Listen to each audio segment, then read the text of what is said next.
than Jacob. Can't stop, won't stop. I can't stop, won't stop. I can't stop, won't stop. Can't stop. Can't stop, won't stop. Can't stop, won't stop. Can't stop, won't stop. Can't stop.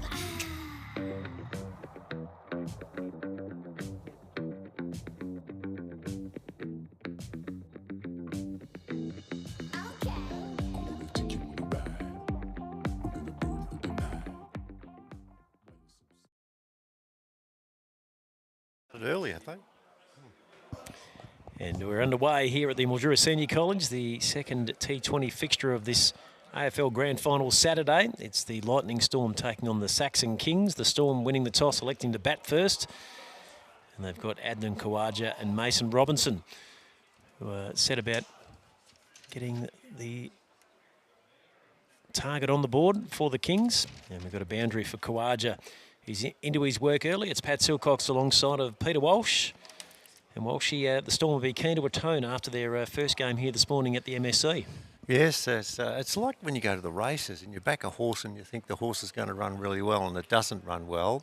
Well, you've got the next race to pick out another horse, etc. But for the cricket, there's a bit of angst that lasts more than just a short period of time, as we see that ball's dispatched behind square on the onside away to the boundary for 4. And because of the frenetic action that we're seeing take place in front of our very eyes, Pat, you can't look away or you'll miss something. And the good part about it is it's entertainment. Khawaja picked up a century yesterday, late in the afternoon, and unfortunately missed out first up this morning, but he's opening up here in this second T20 fixture, and he's away to a great start. 8 from 3 deliveries. Guy Randell is the man with the new ball in operation from the school end here at the Mildura Senior College. This time he's taking the ball out to the offside. There's a sweeper out on the cover boundary. Well, there's a reel back in there by Darren Thompson, who's a new player for the Kings into this game today. Adam Mason is looking after the gloves as well behind the stumps. So from their originally selected squad, Stephen James, Chris Lanigan and Glenn Spencer are not playing in this encounter. And while for the Lightning Storm, Justin Larkins and Joshua Boyle come out of that previous game this morning. Stephen Rogers comes into the mix, as does David Goldingham.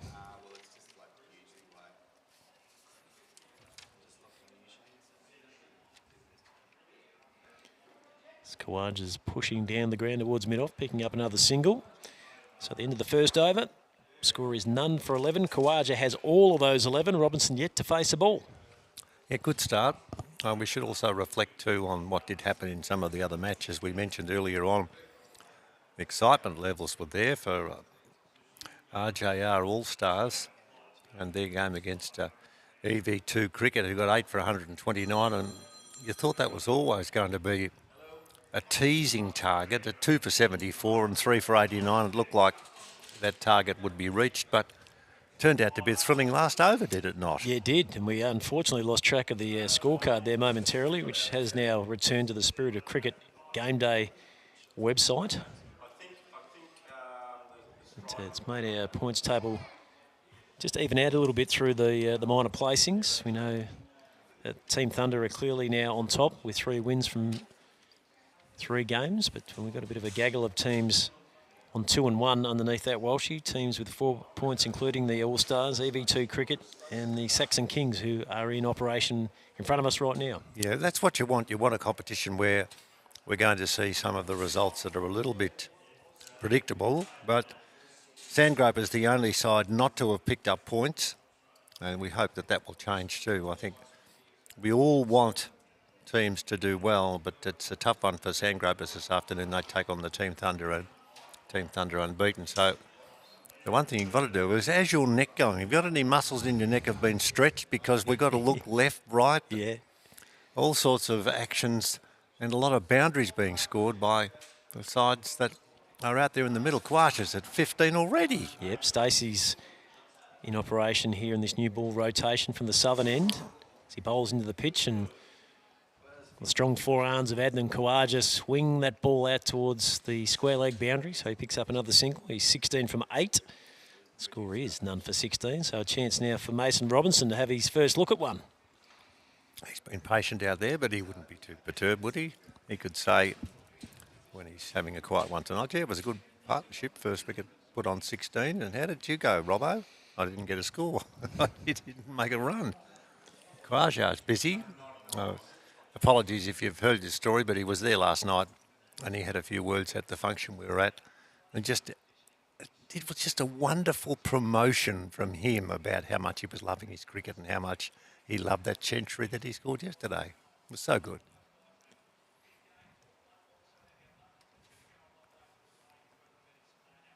Stacey just a little bit quicker through the air there, bowling into the pitch, defended by Robinson. So our Wasp at the moment has the Storm with a tally of around 170, which would be a good target to set. Would. As there's a little bit of indecision, they'll get through the bowl.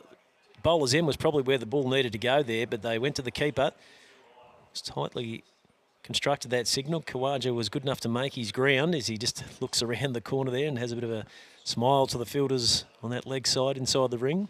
I hope we can get a replay of the shy at the stumps and the wick and the umpire. Look at the perfect position occupied by the umpire in seeing when the ball had hit the gloves of the wicketkeeper and how quick it was to take off the bails. But they've done a mighty job, haven't they, the umpires? It's been a case of that we haven't really noticed them out there, and that's when you know they are doing a great job. Just takes a bit of paper out of his pocket. One of the umpires out there might be reading the results of the races from Sandown, although I don't think that would be the case. I think he'd be looking at some rules and regulations, and that's what they have to do. There's so many things that you have to take on board there, Pat. It's not an easy game, is it? When you're an umpire, you've got to be there for any quick questions, any consultation that has to be had by players from the respective sides. You're out there. You're the one. You're the man. Stacey throws that one down the leg side, not taken by the keeper Mason, and it runs away towards the boundary at fine leg. Randell's in hot pursuit. They'll look to come back for a third. They'll pick up a couple of extras to go with the wide as well. So untidy that time from Stacey, none for 22, almost completed 2 overs here. This one, Khawaja is striding forward and pushing out into the offside. So none for 22 after 2. Khawaja 18 from 10, Robinson 1 from 2. Stacey has bowled his 1 over so far, none for 11. And that ladder after 3 games, Team Thunder 6. And as you heard Pat saying earlier on, RJ All-Stars 4, EV2 Cricket 4, Saxon Kings 4, Australian Pavilion 2, Spot On Strikers 2, Lightning Storm 2, and the Sandgropers yet to break the ice. And a flurry of activity at the end of matches where players get a certain amount of time to go back into the change rooms and get their clobber out, get themselves organised, and go out and jump on a bus and go to the next venue. What was happening is that some of the players were taking private transport from point A to point B, and just to make sure that they were going to turn up at the right place at the right time. But it is a well-oiled machine, I've got to say. Everybody has their bits and pieces to do. I was sitting next to Telf when he took a phone call from one of the franchises saying, our food hasn't turned up. And Telf said, well, what you need to do is you need to become a glad wrap man. Have a look at the glad wrap that's wrapped up in the salad rolls, and look at on the textures that have been written on top of the salad rolls which team this food is for. And so we found the Sandgropers salad rolls, which is a good thing. But it's a busy time, all right. That ball lofted down the ground and hit very sweetly indeed. Runs along the ground all the way out towards the long on boundary, and it was punished with a fair amount of, power straight down the ground for 4. So the score now is none for 26, Khawaja 18, and Robinson with that boundary moves to 5. We're in the 3rd over. Good start. Yep, they haven't had those flurry of wickets they experienced in that first game earlier this morning. As Robinson crouches down low, hits the ball out into the offside, so they'll pick up another single. None for 27. Robinson is 6, Kawanja 18. Run rate at the moment is up around 10s, which is a great place to be.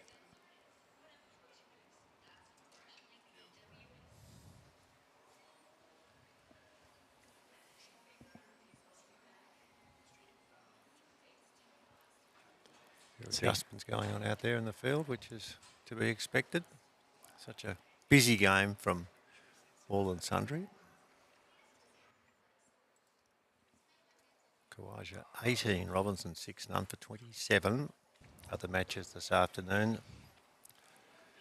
We've got EV2 cricket against spot-on strikers, Team Thunder against the Sandgropers, and the last game is the game between Australian Pavilions and RJR All-Stars. Ball is taken out to the backward square boundary on the Deakin Avenue side here of the Mildura Senior College. They'll get through for another couple. So at the end of 3 overs, score is none for 29. Kawanja is 20, Robinson is 6, and Randall has bowled 2 overs, no maiden, none for 18.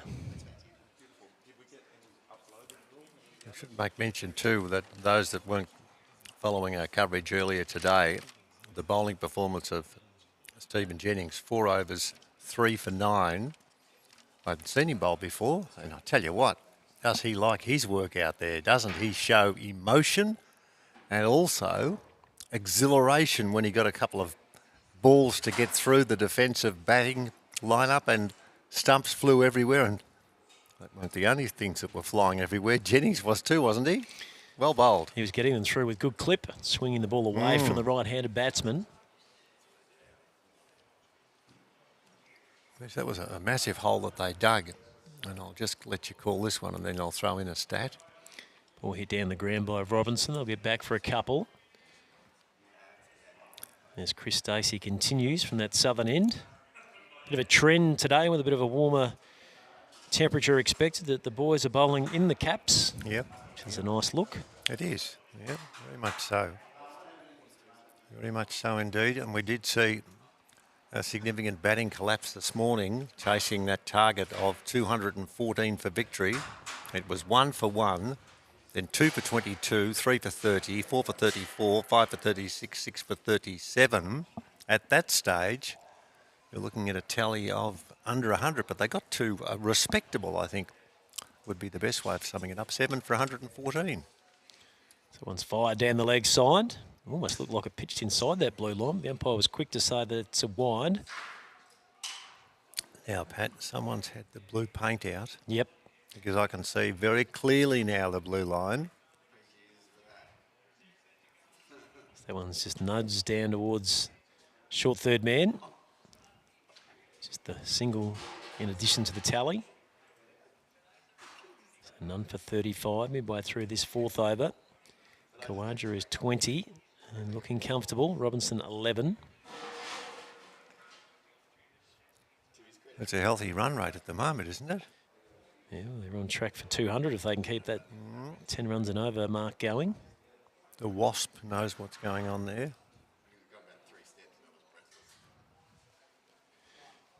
Ball edged away through the cordon, no one there.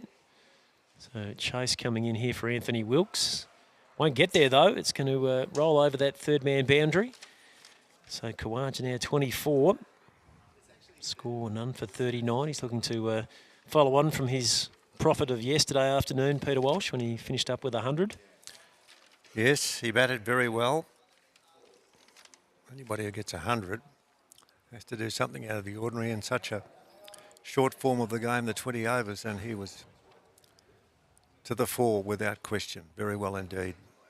And he's continuing on in that vein, hitting the ball with a fair amount of power, not timing this time finding the placement, but good start to Kawanja. 24 off 14, Robinson 11 off 9, none for 39 with 1 ball remaining in the 3rd over.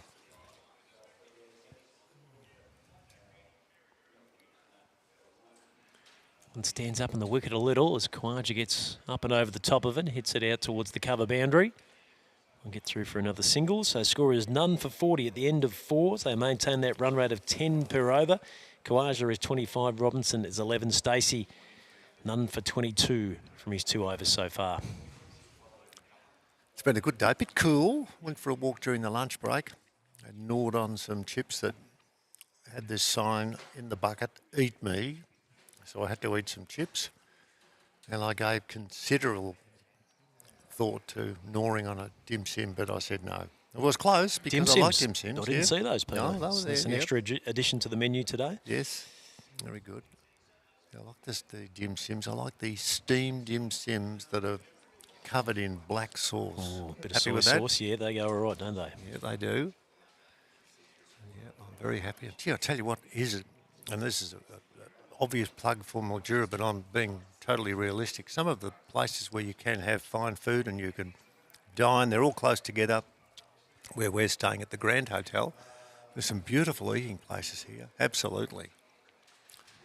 Well, your partner Rosalie said, "Oh, we're going around to Pat's. Surely he'd be asking you around for one night." And I said, "Well, he hasn't yet, but still, you know, these things happen." No pressure. No pressure at all. No, we'll get some fish and chips and just sit down by the riverside. That'll be okay. Yep. That'll be okay. So it's Anthony Wilkes into the attack from the school end. That one's dug out by Kawaja. You're at the Gateway last night for the Sportsman's Night, Peter. What did you indulge upon at the Gateway for dinner? I had some chicken and some potatoes sliced up. I'm not sure how the terminology should be given, but then I had some greenery, broccoli I love. Very nice meal indeed. And my partner Rosalie had salmon, and she thought that was good too. And that's not a bad shot too. Squared away just behind point, and away it goes for 4. Driven off, I should say, in front of cover. I've got a pole in front of me, so I've got to move just a fraction.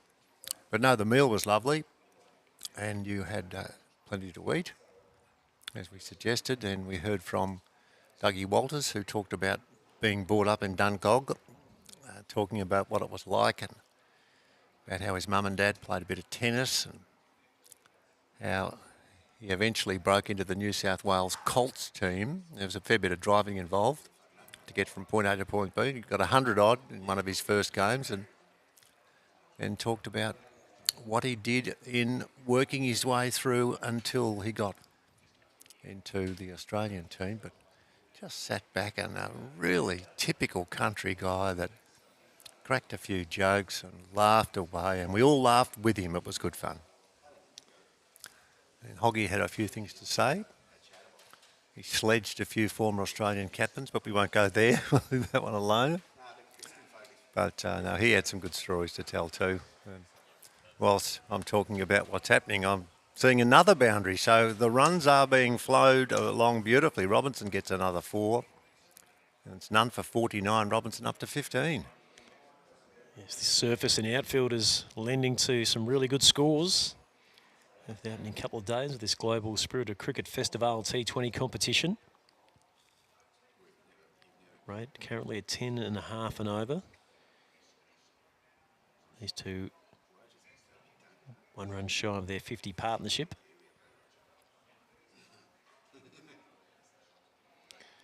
So one's lofted out into the offside. Timing wasn't quite at 100%, so that will allow Randell to get in behind it.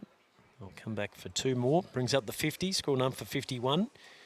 Almost through 5 completed overs. Robinson 17. Kawaja is 30.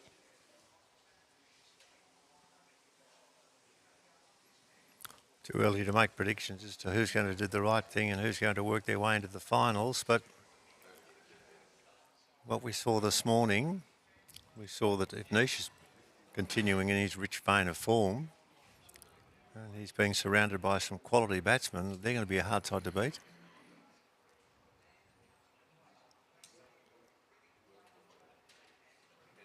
Get some scores from around the trap shortly. Just wait for this computer to refresh itself. Yeah, we can tell you spot on strikers are none for 5 in the first over, so they're a little bit behind the 8 ball as far as time's concerned in that game at Chafee Park. Probably the hold up for the rolls for lunch might have Might have done Made them that too. unable to get underway at 1 p.m. Team Thunder are none for 8 off 2 as they play against the Sandgropers. As this time, a beautiful piece of bowling has gone straight through Adnan Khawaja. And Chris Stacey just bowling that stump-to-stump line. And we can see the middle peg there, Walshy, sitting down on the ground. It's lying down having a rest, exactly. Get a look at the side on replay of this one. Khawaja trying to hit it out into the onside. It's gone straight through him. And he has to depart. We'll get another one here front on. Just a hint of drift away and then it straightened up and then the point to the man who was in the ring on the offside. It was obviously a bit of a plan, I think, from the Kings. As we can see, skipper Andrew Sharper's employing his troops on to bigger and better things. The other game that's underway at the moment, the Australian Pavilion have made a great start against the RJR All-Stars, 2 for 54 at the end of 8 overs there. So Richard Gabb, 21 from 6 early on, but he was dismissed. Leith Dawes has got himself a start. He's batting with Timmy Hazeman, so a couple of the Australian representatives there looking to spend a good portion of time at the crease, Walshy. Now, you'll have to help me with this one, but Les is the one with the beard, isn't he? With the bushy beard, yeah. There's a few of those that are there. They look $1 million too. Beards seem to be quite a few around in Mildura. You go for a wander and you'll see a beard there and a beard here. And yeah. Very much in vogue at the moment. You've never had a crack at a beard, have you? Occasionally, just generally tends to go a little bit too grey for my liking, so don't let it get out of control for probably more than 3 or 4 days before I get the razor out. Okay. So Scott McCarty is the new man who finished strongly in that first game this morning. So he'll feel like he's in on this pitch, spending a good portion of time out there. And he's underway, first ball down the ground for a single. 1 for 52, Lightning Storm winning the toss, batting first. Robinson is 17, McCarty is 1, and the wicket to full Khawaja was out bowled Stacey for 30 from 19 deliveries. He'd be disappointed too because he did all the hard work to get himself ensconced, but now he's back in the pavilion. Nice work from Sharp on the ring there on the offside. The captain close to the action.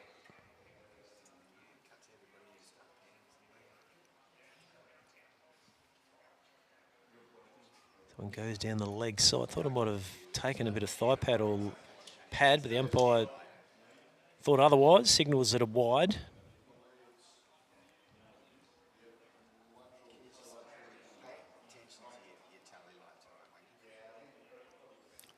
One for 53. That's the total.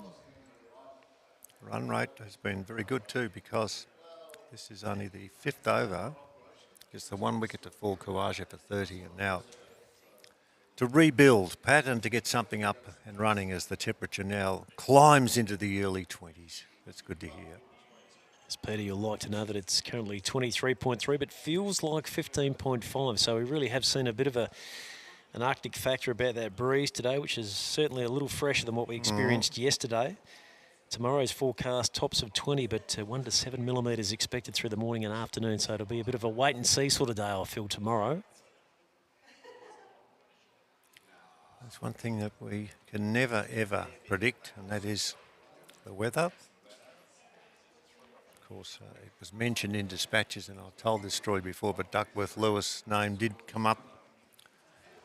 And of course, for those that are not aware of what that's all about, well, I know exactly how you feel. One of those things that you probably need a quick Google on, I think, just to make sure that you're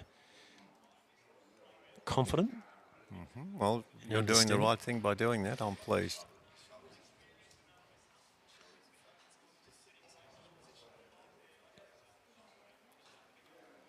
I might buy you one for your Christmas present, a Duckworth Lewis calculator. Yeah, That'd be something you'd want, wouldn't you? Yep.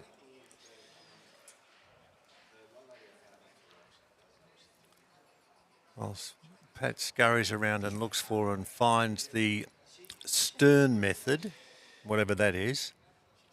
I think there's quite a few different calculations and options, so I don't want to confuse the punters watching and listening in at home. So we'll just hope that we don't get to that point of time as the boundary is going to be swung out here out into the onside.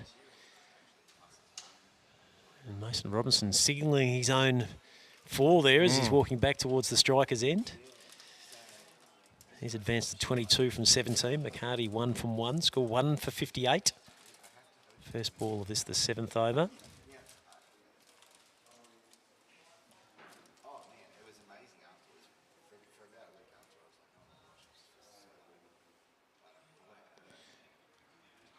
Ball taken down towards mid-off, no run. Bit of cloud cover starting to come into effect now, Walshy, as we lost a little bit of that sunshine from earlier this morning.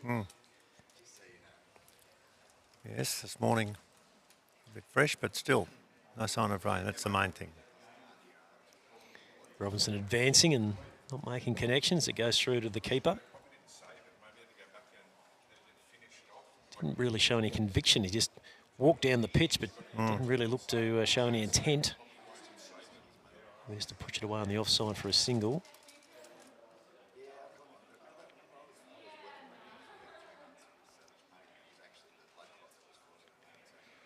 Bit of extra bounce there, just outside the off stump from Wilkes. Bit of a smile down to the batsman as it passes through to the keeper. So after conceding that early boundary, Anthony Wilkes has got his lines and lengths pretty well accounted for here. Yes, the skipper would be pleased too. Just the one scoring rate so far off 4 balls in this over. He's second. So they scurried through for a single. The ball was hit out into the covers there inside the ring. Score is 1 for 59. As McCarty takes shape here, he's going to face up to Anthony Wilkes, who's bowling from the school end here at the Mildura Senior College. McCarty's got that characteristic shake of the front hand, the glove just loosening and adjusting. He's working away on the onside, forward a square. As Darren Thompson hustles in from his post. And that will see the completion of 7 overs, and the score is 1 for 60. Robinson 23 from 21 deliveries. McCarty is 2 from 2, and Wilkes has bowled 2 overs, has the figures of none for 17. The Mildura Senior College is the venue where we're watching this game continue to evolve. It's the global spirit of cricket. It's day 2 with matches played yesterday and matches today.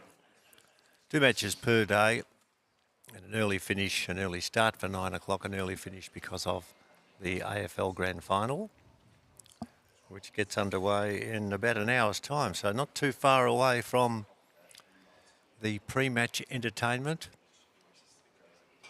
And of course the cricket finishing earlier as this ball, first ball of the new over, lofts out into the onside, lands shy of just forward of the long on fieldsman. The ball bounced back on the throw, but there was some danger in that shot. Unfortunately, the contact wasn't as good as one would have hoped. If it had have been, we might have had a catch.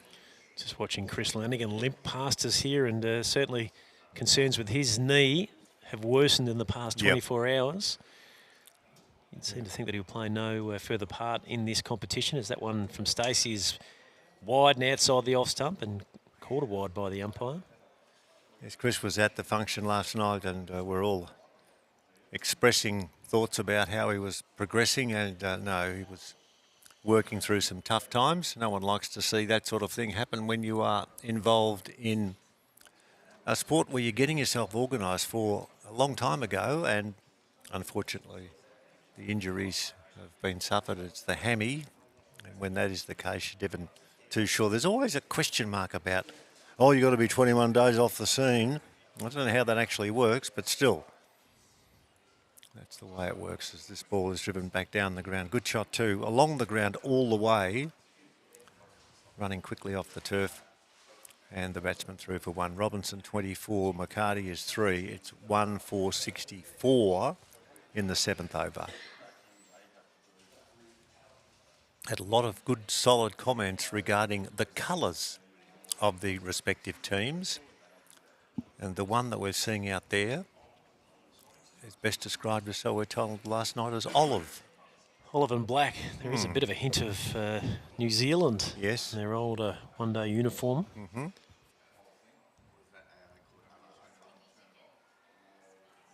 call for a stumping. There was some pretty tidy work from Adam Mason behind the wicket there. Square leg umpire may have just been a little caught out of position there, so no decision made. I guess you'd say the Storm, Peter, have got more of the traditional Victorian dark navy blue. Yes, they have. As part of their uniform. Yes, if you jump around the colours of the respective states, you think, of course, of in South Australia, the Adelaide team is red. Good shout for stumping there. It was, wasn't it? Ball down the ground. Fielded by Ison Mingott. Down at long off, so they'll pick up another single, and that will complete 8 overs now. 1 for 66. The Lightning Storm, who won the toss and batted first in this second T20 clash today at the Mildura Senior College. As they look to try and make a bit of impact on that points table. Saxon Kings currently sitting 4th position on 4 points. The Lightning Storm have 1 win under their belt so far. They'll have to make it a second here. And just keep things interesting mid-table as we look towards the calculation of who will be our grand finalists come Monday afternoon.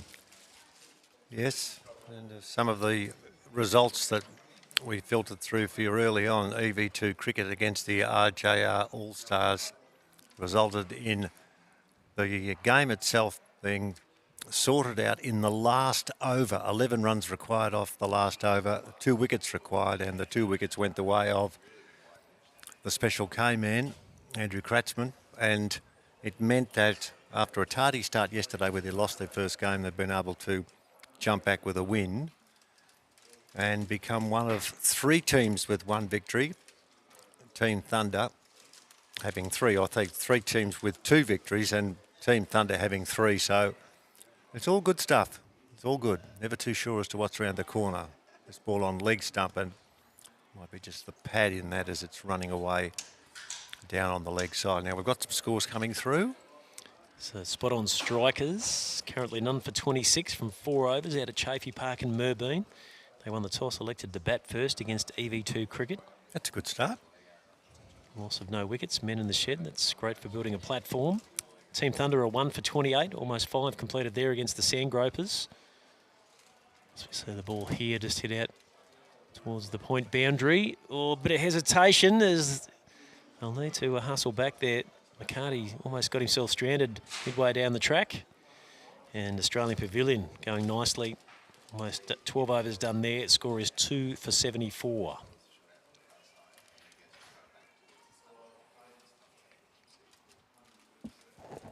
Score here at the moment is 1 for 70 midway through the 9th over. Wilkes has none for 20. He's bowling one a little faster through the air and into the pitch.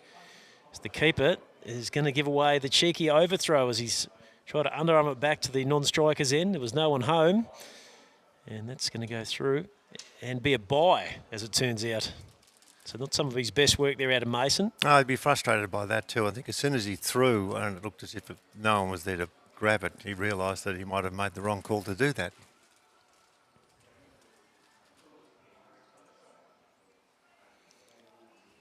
This time Robinson can head out towards that cover boundary once again, picks up the single.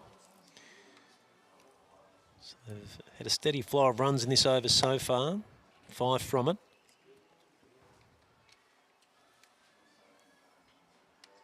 Boundary here would just top it off nicely.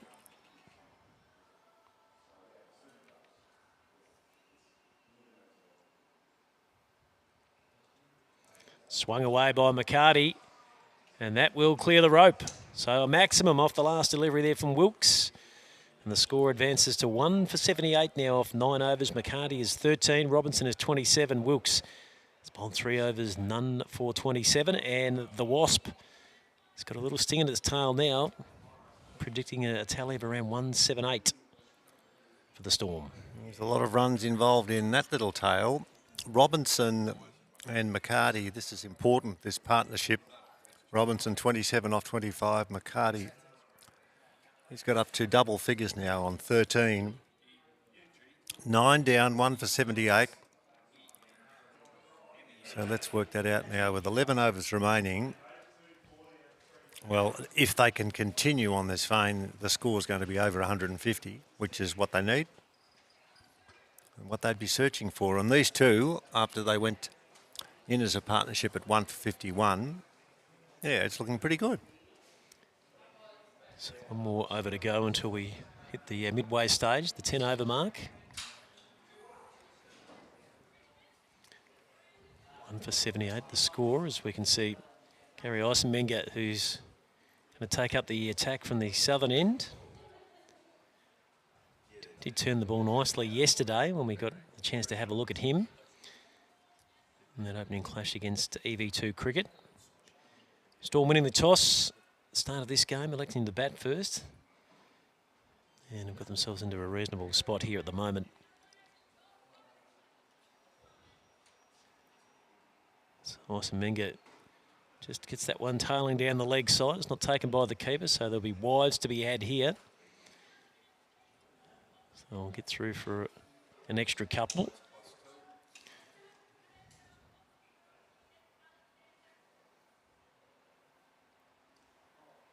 Should advance our score to 1 for 81 now. Robinson has got himself to 27 from 25 deliveries.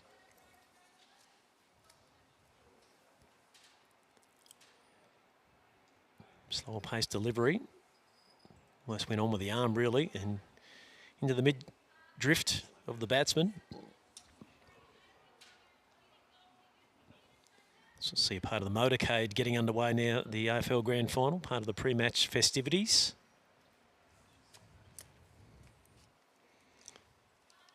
Got some live pictures here, Walsh, if I can get it going on the computer there. There we go. So we've just lost a little focus from our cameraman out in the deep. It's the Toyota Hilux Lap of Legends. And out paying respect to a few of our retirees from this season. A change in their lifestyle after playing the game they love so much, and all of a sudden, you can't all fit in the media boxes around that will be available, but yes, it's up and running. That looked like Chad Wingard, one of the Hawthorn players there, of course, who came from Port Adelaide, but just couldn't get his body right and eventually has called it retirement. As we see the Storm picking up another boundary towards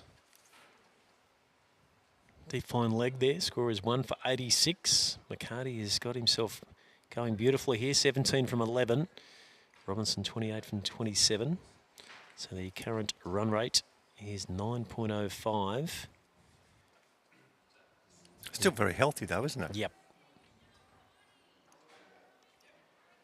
McCarty once again trying to muscle the ball way onto the onside.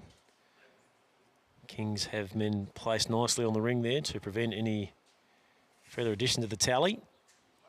Anthony Wilkes doing a nice job there, as we can see Anthony Telfer cutting some laps around the Mildura Senior College.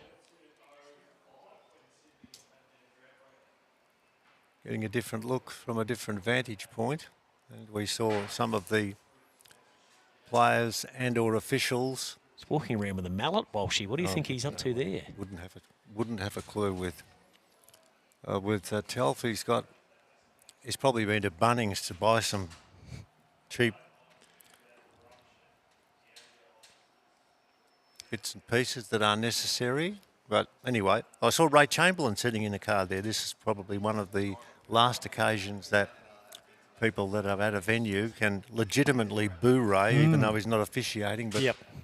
I think he's been an amazing ambassador for the sport of umpiring. Good on you, Ray. Well done.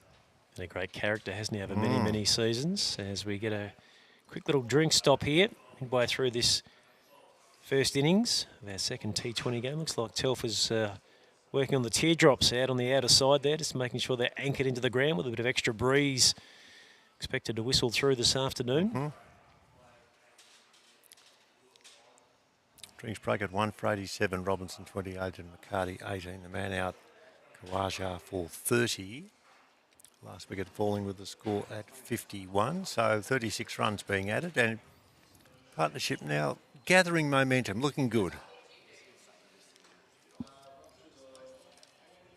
Take up the opportunity to quickly spin around the grounds once again. Spot on strikers are none for 36 in their game out at Chaffey Park in Melbourne. It's almost from 6 completed overs. So going at a rate of around 6 per over. Team Thunder 1 for 37, make it 1 for 38. First ball of the 8th over. They won the toss, elected the bat. And Australian Pavilion are 2 for 95 at the end of 14. As we've seen a wicket fall here at the Mildura Senior College. Scott McCarty's got to go. And that's a great result for the Saxon Kings. Just when it looked like the Storm are settled and building a really fruitful partnership, the big Kiwi has to depart. As we get a chance to have a look at a replay here and find out the man taking the catch is Stacey, as he got to a good spot there just on the ring on the onside. So 2 for 87 in this, the 11th over. So a fresh man to the crease. Looks like it's going to be Craig O'Brien. So he, of course, alongside of McCarty, mounted that rear guard action at the end of the first game here this morning. So he'll also feel like he's in touch and he's seeing them all right out in the middle. That was a bit of a surprise, that wicket. They seem to be in control, not doing anything out of the ordinary, but that one just lofted away into the mid-wicket area, and Stacey came in and took a relatively easy catch. Long walk back too after you've been dismissed and haven't scored as many runs as you would have anticipated. There's nowhere to look. Then you go back into the sheds, take your gear off and come out and find a spare chair and then watch the game as a spectator. He's made some good runs over his stay here in Mildura. Scott McCarty, of course, with the Kiwis, and now in action for the Lightning Storm. Hasn't really got on to get a big one, but he's made a few 30s and 40s along the journey.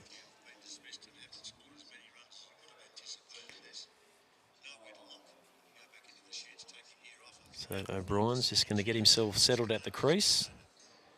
And it's the skipper, Andrew Sharp, who's chipped in instantly, picking up a wicket with his first delivery.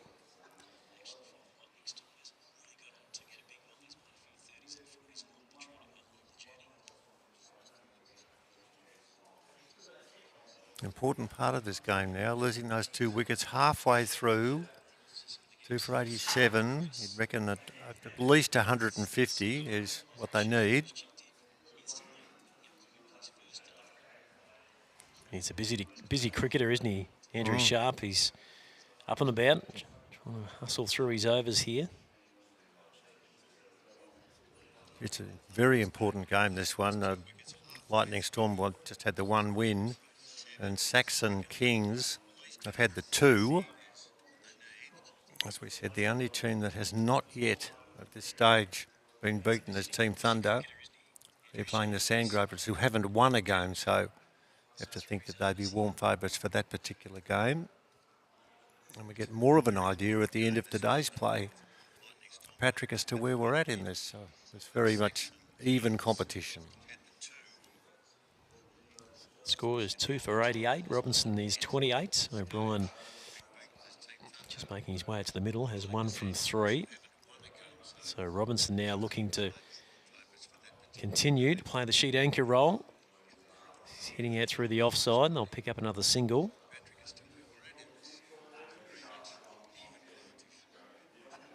So you can see Andrew Knight still clutching to the bucket of rolls there. Looks like we've still got a few leftovers from earlier in the day's play. Some nice fresh citrus and fruit as well. Gee, the oranges are big, aren't they? They are.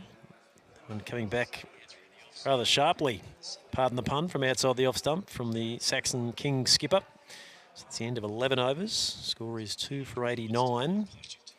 Sharp making the perfect start from that school end. 1 over, 1 for 2. Yes, good start.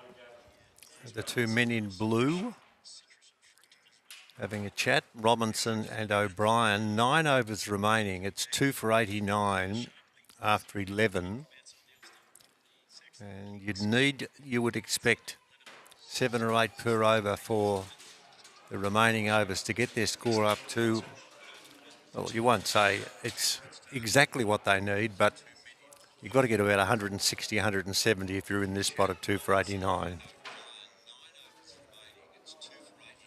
Got the sock TV Global going on the phone in the back play. Is that yours, Peter? I'm not sure if that's my phone or your phone that's playing back our commentary there. Mate, I wouldn't have a clue what it is. It's a piece of equipment that punches out bits and pieces, and you're asking me for a response. No, I won't give you a response, okay? Sounds fair to me. As we get underway with this 12th over, Isomenga is bowling from the southern end. Robinson 29, O'Brien just the one at this stage. As it's lofted down the ground by Robinson, and he's found some spare real estate down there at long on as it clears the rope for a maximum. So the score 2 for 95. It's well struck.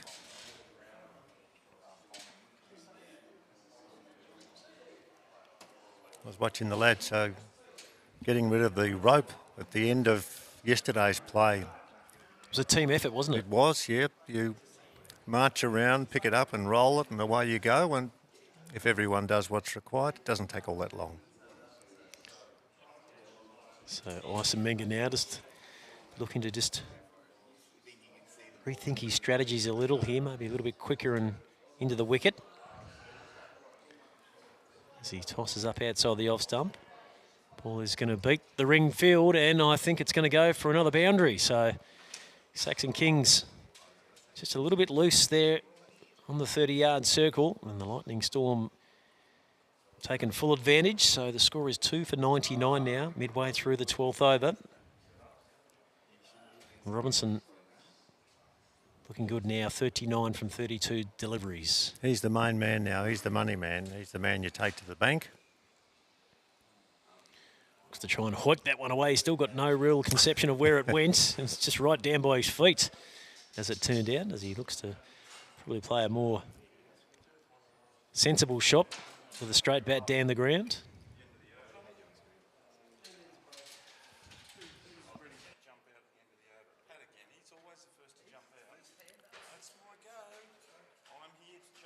Two for 99 into the 12th. Robinson 39, O'Brien 1. You happy for me to stay, Walsh? You're going to take a break. Absolutely. All right, well, I'll turn the tail on Telf there. He can just pull his head back a fraction. Maybe we'll get you through one more, Pete, before we finish this over. Will do. 100 has been brought up by the Lightning Storm. 2 for 105 in this 12th over. And so we just wait for the ball to be retrieved. Gee, some good camera work there as it's pulled in. Yeah, the camera work is absolutely exquisite. You can see the bum cheeks of someone down there, but we don't know who it is because we can't see the number on his back. Did you pick it up, did you? I didn't catch it. You weren't looking hard enough. I got the binoculars. Well, they won't fog up if you're looking, but still, it's only joking because they've got to get the ball back in a hurry so that we won't have any loss of time. We don't want that. This ball, the attempt to drag away on the onside, no contact. It's going to be a wide call, so it Wide looks call. like you'll get to stick around for another delivery, Pete. They don't want you to go. No, it's all about wanting to stay. 2 for 106. Nearing the end of the 12th. Good tidy game so far. There's a ball. It's slow full toss and it's swatted back down the ground and fielded well on the boundary down there at deep long on, and a bit of a look of angst as the ball was collected cleanly. That's the end of the over. I'll make way now for Anthony Telfer, who's coming in for a chat. It's 2 for 106 with, at the crease at the moment, the two batsmen who are looking at now building a bigger score. Robinson's there, and he's been joined by O'Brien. The partnership between the two is 19 runs off 11 balls. Pat.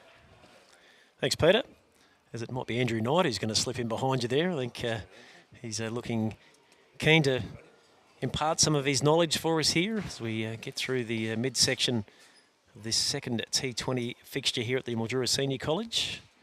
Snoddy gets kitted up. Welcome back to the microphone, Andrew. Thanks, Pat. Been a big day so far.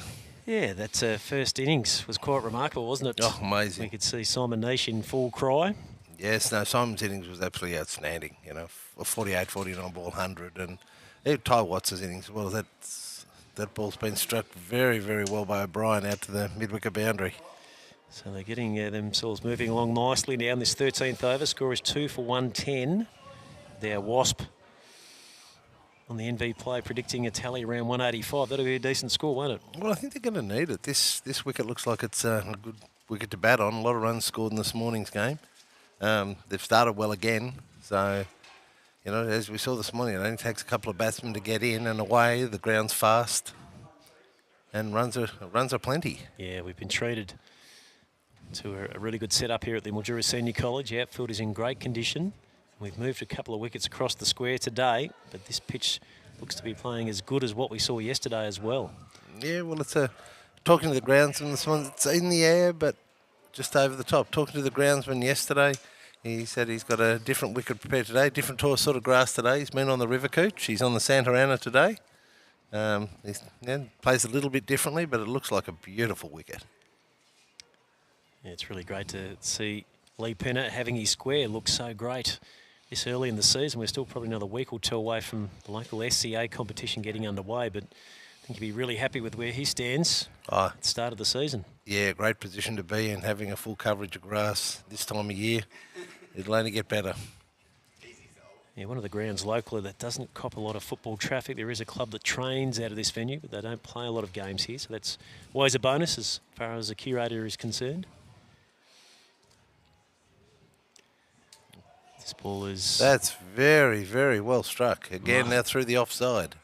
And it clears the rope out there at long off, so another maximum. It's always good to see those umpires with the arms in the air. O'Brien showed here in the first game that he likes to get things going quickly. Well, I think O'Brien, if he gets the right ball, that 6 sign comes into play. Yeah, well, it's going to be a tricky, almost a back foot shot from where he is at the moment as it's positioned there, out there at point for him. Yeah, I think from the other end, or there's one at both ends, so he's got, you know, if he gets it in his arc, I think he'll, Fancy himself. Yeah, I think he'll give himself a good shot at it. Almost inside, edging that one onto the stumps, but he's able to get through for the single. So O'Brien is 16, Robinson is 45, 2 for 121. Andrew Knight joining us on the microphone. Resplendent in his spirit of cricket, yellow and black, here at the Mildura Senior College today.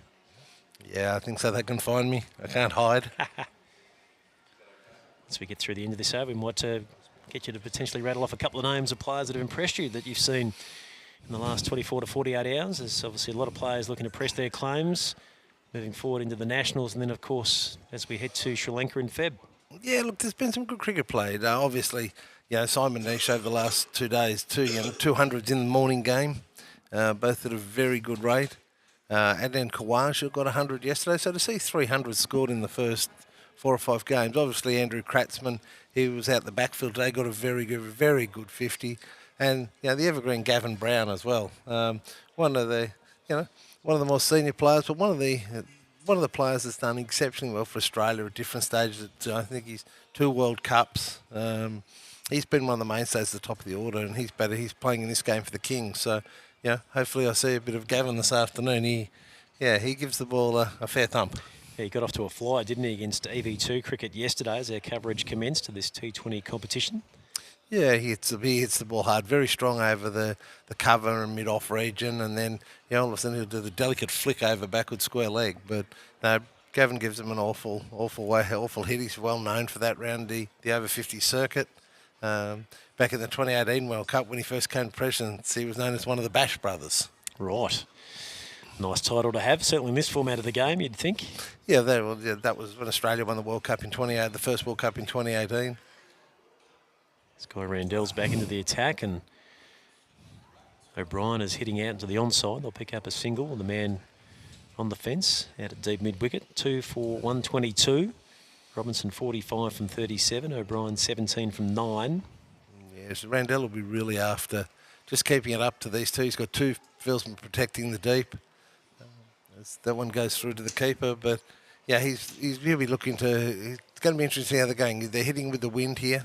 I noticed this morning's game that once it got high into that breeze, it wasn't easy to catch. Yeah, pushing down towards that Deakin Avenue end of the ground. Randell is bowling with a good arc. The ball is hit down the ground. And the ball wins, I think. Yep, it's going to bounce once and just inside the rope, so it goes for 4. Robinson closes in on his half-century, 49 now from 38 deliveries. No, it's been a good innings from the Kiwi international. He wasn't able to come over for the last week's try series, but I think they could have done with Mason's intent in their middle order. last week, so it's nice to see him get a few out in the middle. This time he's hitting out into the onside. There is a man just behind square, so I'll keep that to a single, the Saxon Kings. That brings up 50 for Mason, though, 50 off 39 balls. Yeah, it's good going at the top of the list, isn't it? Yeah, he's hit 5 4s and 2 6s, a strike rate of 128. This time we see O'Brien free the shoulders and hitting out towards the long off boundary, and he goes all the way for a maximum. Great shot, that. Given a little bit of width, he was able to really strike that over that wide mid-off cover region. Very, very good shot. So he's quickly advanced along to 23 from just 10 deliveries. Robinson 50 from his 39. It's 2 for 134 in this, the 14th over. Run rate just under 10s at the moment. The Wasps has really gone up in the last 10 balls. It has. It's up close to 200 now, as you can see on the overlay. Full pitch ball is swung away out towards backward square, and that's going to be 4 more for the Lightning Storm. That's a big over here. You know, they've got a real chance to cash in on this one. 17, I think, by my calculations so far, with an extra ball to be bowled after the wide from Randell. That's what they're looking for at this part of the innings. Really get some acceleration happening. They've got plenty of wickets still in the shed. Plenty of runs still out. Plenty of players who can give the ball a nudge. I think they'll be looking for a score well over 200, I think, here. 50 partnership is raised, coming in just 22 deliveries in 15 minutes. That is really good going, isn't it? Doesn't get much better. So we'll get through the end of this Randell over. Is again a stand and deliver shot is going to go out towards the mid-off boundary for another 4. So what an over that has turned out to be for the Lightning Storm. Great over from the Lightning Storm. 14 down, and the score is 2 for 142. Partnership 55 from 23. As we take the chance, well, Andrew Knight is with us to have a look around the grounds. I've got that many tabs open on my laptop here. I don't know what I'm looking at anymore.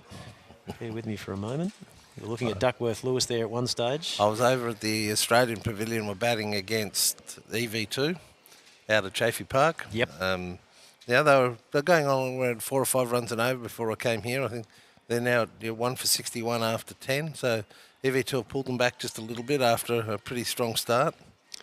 Other games in progress. Team Thunder are 2 for 80.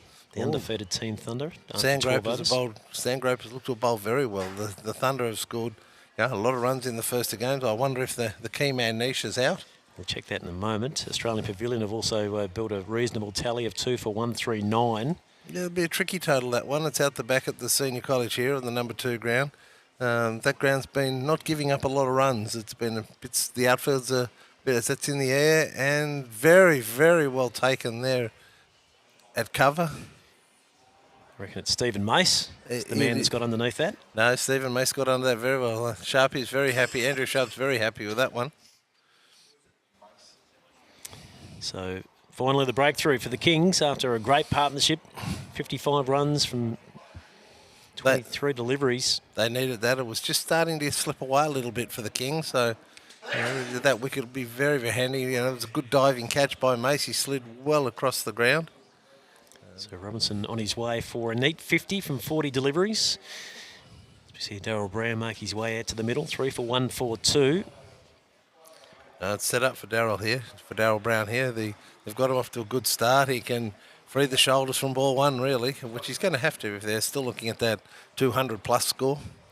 Just having a look at the scorecard, I can't see any S-niche listed at the moment, so maybe he's having a spell being in this rested game against the Sandgropers. Lewis has 37. Jared Wyeth has got to work early too. He's got 18. That tally of 2 for 82 in the 13th over. So it looks like they've just changed rotated their squad through.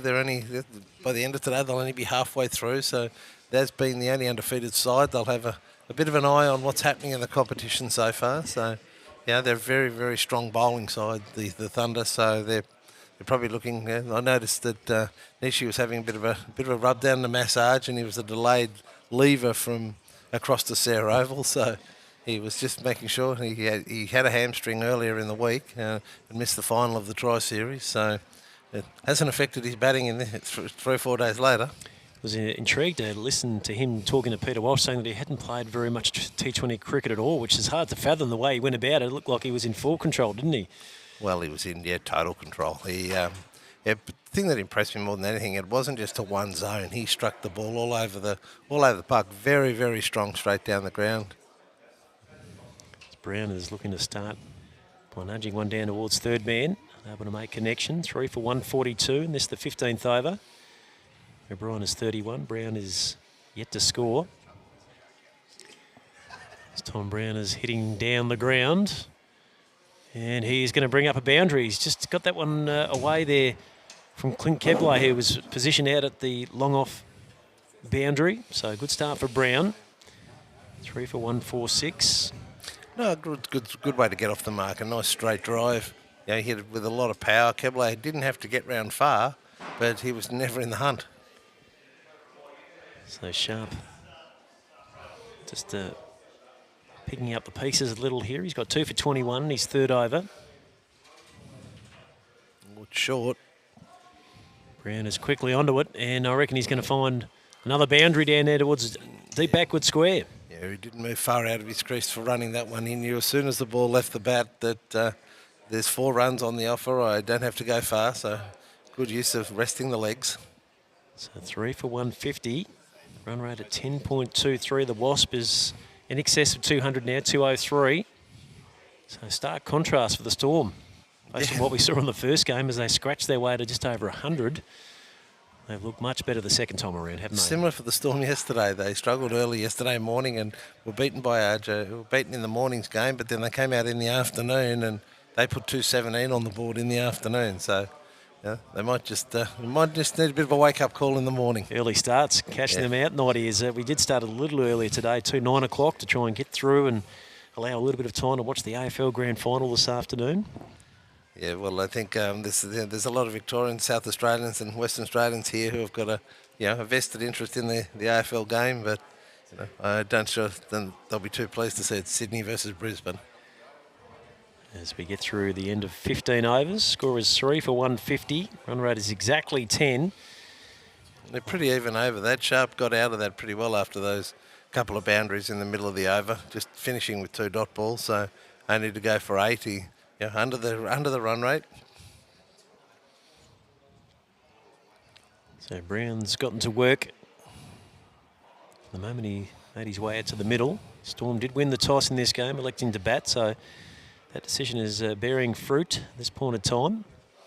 Well, you bat first. You want to put a target on the board, and so they've done exactly that. Looks like Kebler is looking to take over the bowling duties from the Deakin Road end. Didn't see him get a trundle in the first game coverage yesterday. But, certainly handy with his little medium paces. Off-pace deliveries. Yeah, he moves the ball. He's got some good change of pace. So normally he will just probably swing the ball away a little bit. Fairly full. Really he's able to set fields for bats. For the batsman to play straight down the ground. So O'Brien's shown us that he can hit that far. So it's probably a good challenge coming up here. See if he takes it on in this 16th over. O'Brien's got to 31 in rapid time, just off 12 deliveries. Certainly time for him to pick up a half century here with 5 to go. As Kebler just loosens up, he's ready to go.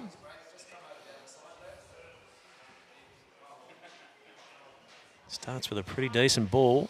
Yeah, a little bit of swing there for him, so he didn't quite get the connection he was looking for. Just a single, good way to start. Your stint at the bowling crease. See Kebler just looking to get his men down the ground in the right positioning. Yeah, he's looking the left-hander's arc. You feel that almost right out in front of us is where Darryl Brown's going to want to go. Darren Thompson's got himself marshalled out here on the square boundary. Yeah, I think he and Phil Puller, who's at backward square, could be quite busy in the next few minutes if Brown gets going. Cuts an imposing figure at the crease, the West Indian. as that is a pretty decent delivery from Yeah, he's Kebley given. and has been adjudicated to LBW. Certainly hung on to that appeal, did Kebley, and it just straightened, didn't it? It was swinging in, then held its line as Brown tried to swing it away on the onside, and that's a good blow for the Saxon Kings. Yeah, as it's Brown a big wicket for the Saxon Kings. has to depart LBW to Kebley. 8 runs from his 6 deliveries. And, yeah, what a bowling change from the skipper Sharp. Well, great change from Sharp. He brings on Kebley to try to close out the innings, and second ball he picks up a vital wicket. Just trying to pull that run rate back a little bit. So it's good to see Brown in the shed, and David Roach strides to the crease. Roach he opened up in the last game, so he'd be looking to get the board moving along in these last 5 overs. Kebley, the ultimate competitor, always loved to be in the game. As Roach will get himself set. Might get Peter Walsh back into the fray shortly. Noddy, I'll do a switch. You can come to my spot, and Walshy will come in with you to see out the 20-over period here. As we see the score at 4 for 151. O'Brien is still at the crease. He's the man that's settled and playing with good confidence. I think whilst O'Brien's at the crease, I think they're still looking for that 210, 212 score, I think. Wasp was only telling me 195, but the way O'Brien's been striking to be 32 off 13, he's only got to get a little bit of the strike in these next 4.5 overs, and that score will be up around the 200 mark. Kebley just bowling it went into the wicket, which stands up a little. Roach unable to deal with it. So it goes down onto the wicket square. Yeah, I'm not sure if it's an easy wicket to start on. All batsmen have struggled a little bit at the start of their innings, but once you're in, you're in. Happy days. Yeah, I think that little bit of extra pace on with the new ball certainly makes it, or has made it a little easier for the openers. As Roach will play down the ground. They're thinking of a second. They will get 2 as the throw comes back into the bowler. So good running between Roach and O'Brien. Yeah, good piece of running. That just not hit with a lot of pace from Roach out through the cover region, and made Brown and do a little bit of work out there at deep cover. Full length delivery there from Kebley as it's hit across the line. Mostly fielded by skipper Andrew Sharp, so no run. So Kebley making a good fist of this. 1 for 3, almost through at the end of his first. Oh, good shot from Roach. Just a little bit of slide down leg side, and big sweep shot out through his backward square. Very good shot in the second or third ball that he faced. So the end of 16 overs. Score is 4 for 157. Roach is 6. O'Brien is 32. As Peter Walsh will rejoin us shortly, and he'll continue the chat with Andrew Knight. So stay with us.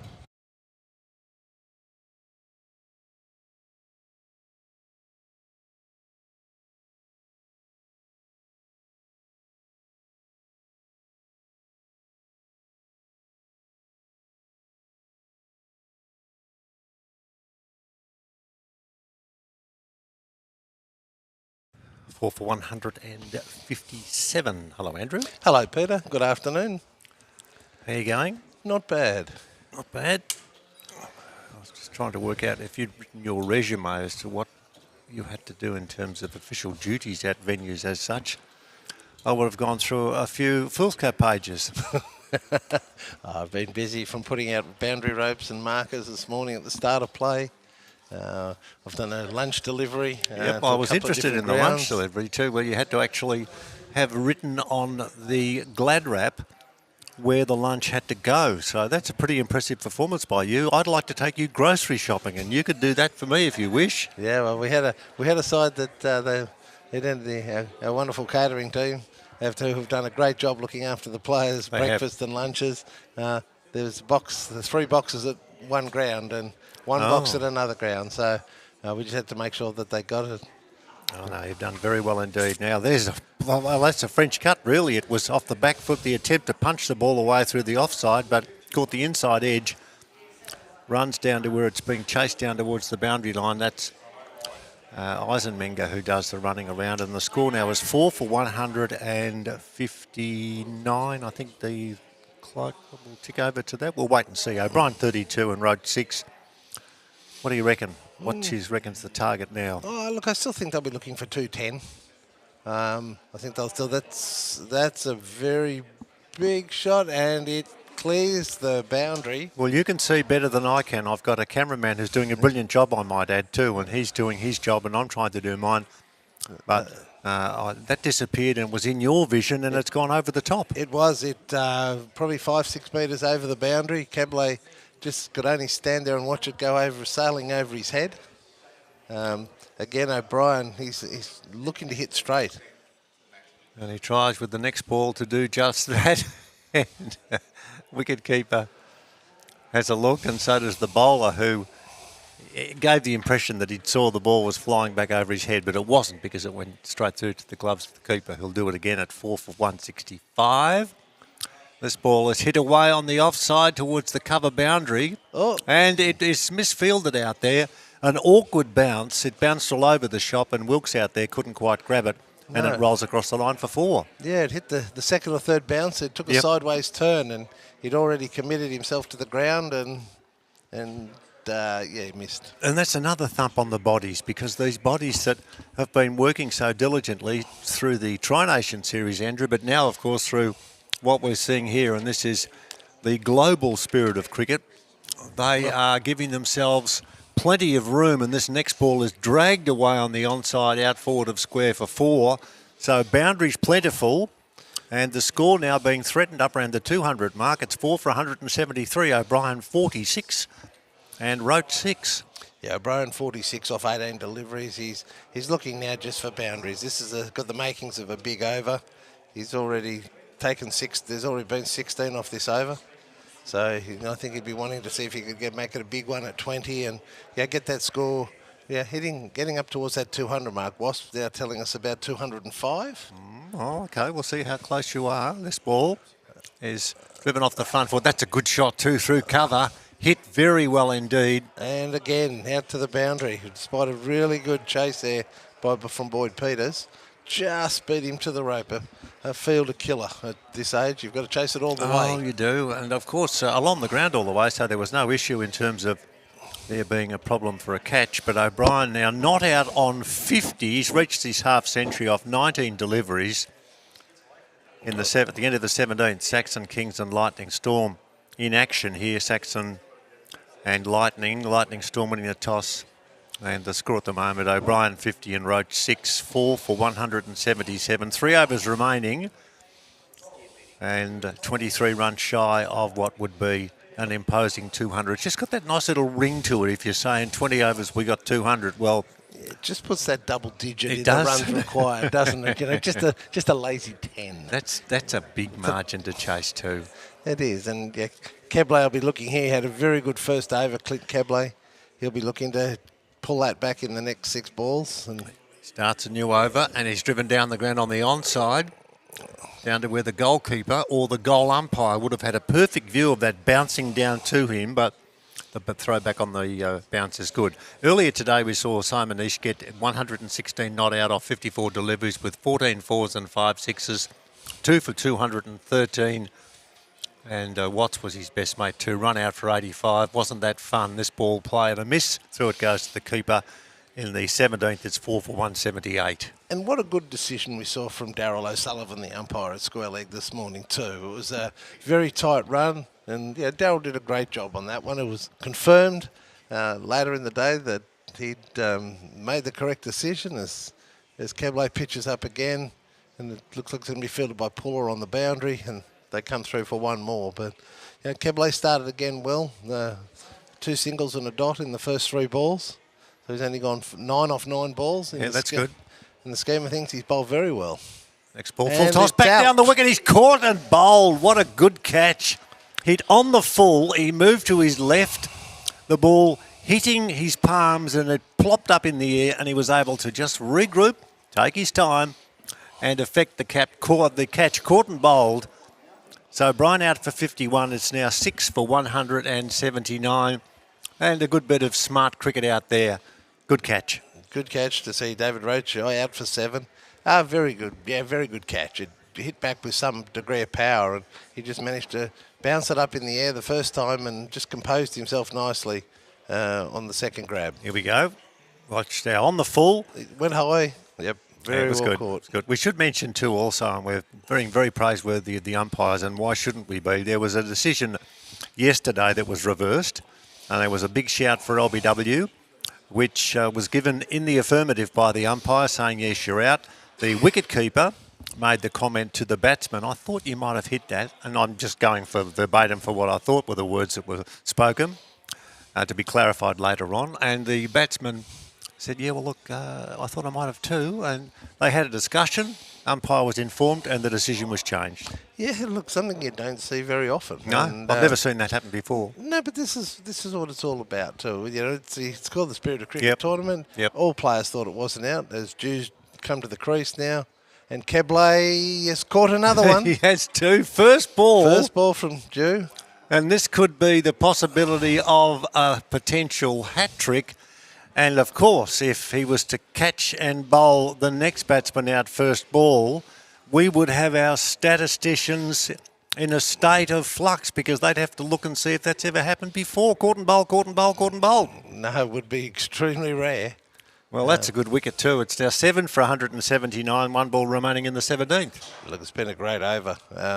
We spoke about when Kebley came on to bowl before you came into commentary that he'll keep the ball up, he'll move it around a little bit, and it'll give the batsman something to think about. A little bit of swing, few subtle changes of pace, and well, he's 3 for 9. He hasn't done a bad job. No. Why didn't he bowl earlier, Peter?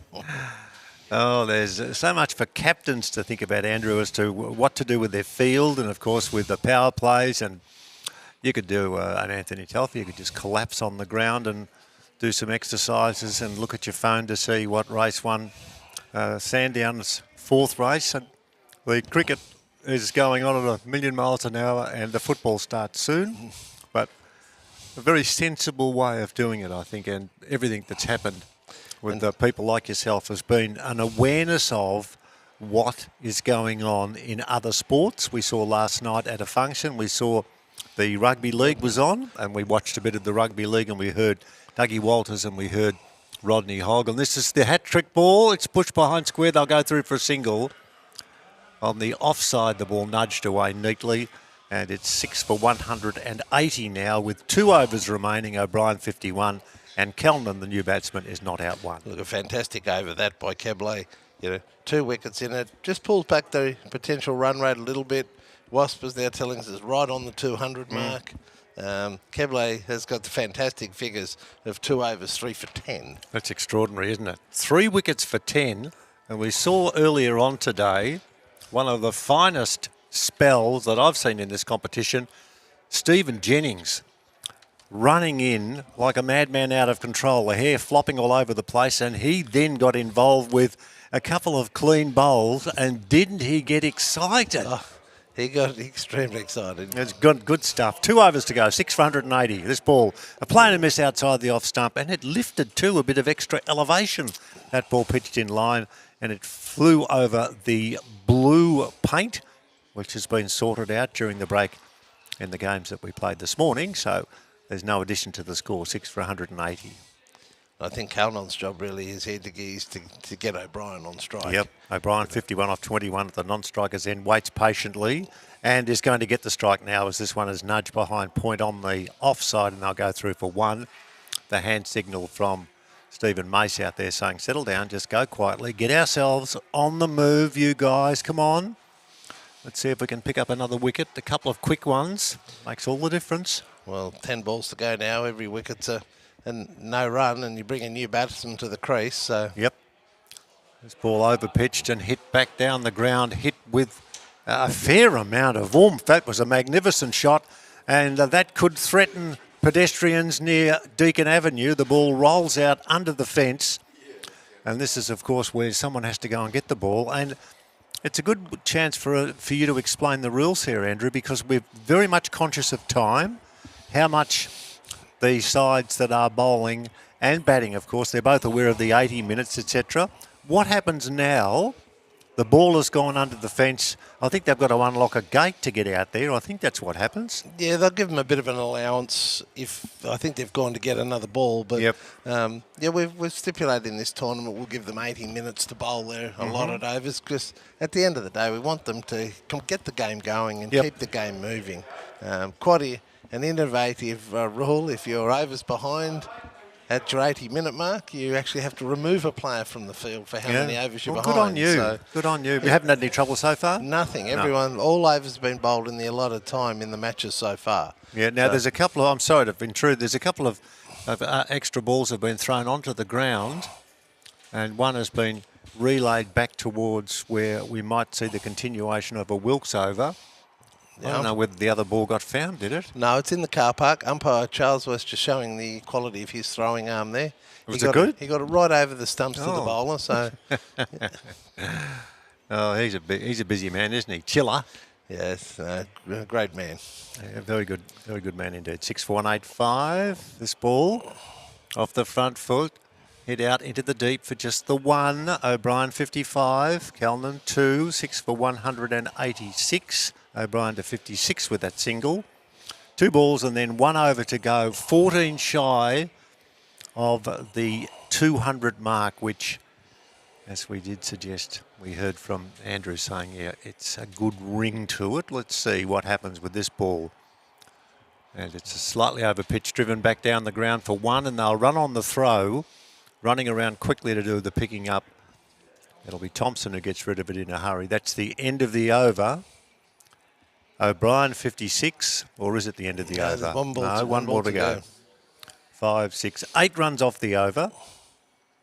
6 for 188. This ball, again, slightly over pitched, driven to deep cover. They'll walk through for the single and be content with that. So Wilkes finishes off 4 overs at no wicket for 36.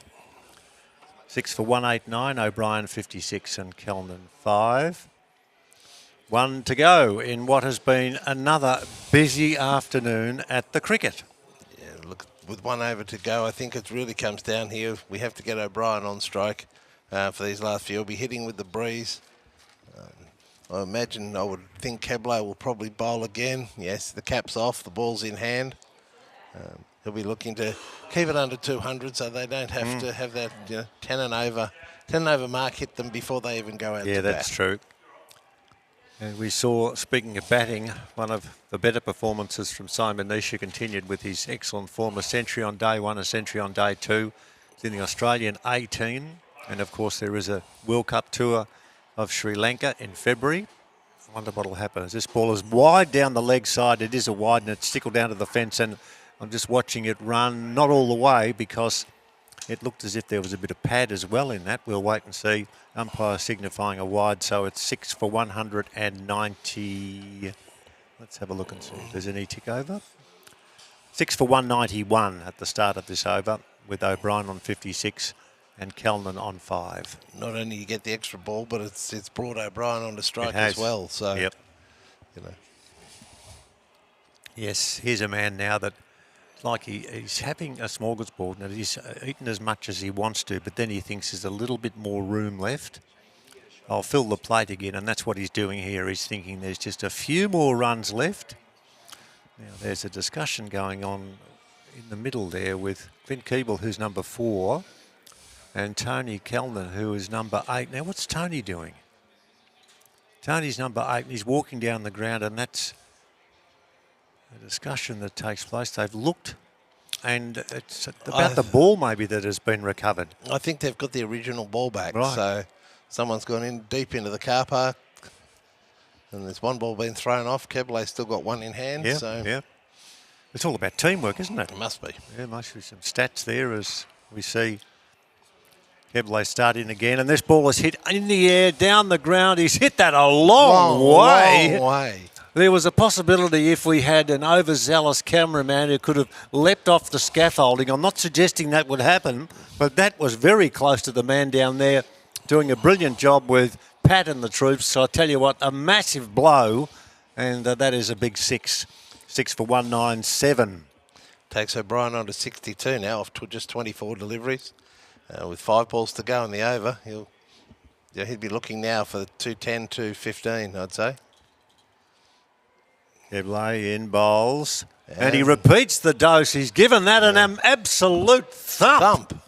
It's gone over and almost landed on what looks to be a temporary bus shelter over there. I'm sure buses don't drive in and pick up passengers, but there's some good seating that is arranged. And there are also palm trees that dropped a few things earlier on in this particular week. But that was another massive blow to bring up the 200 in the last over before the end of 20. It's 6 for 203.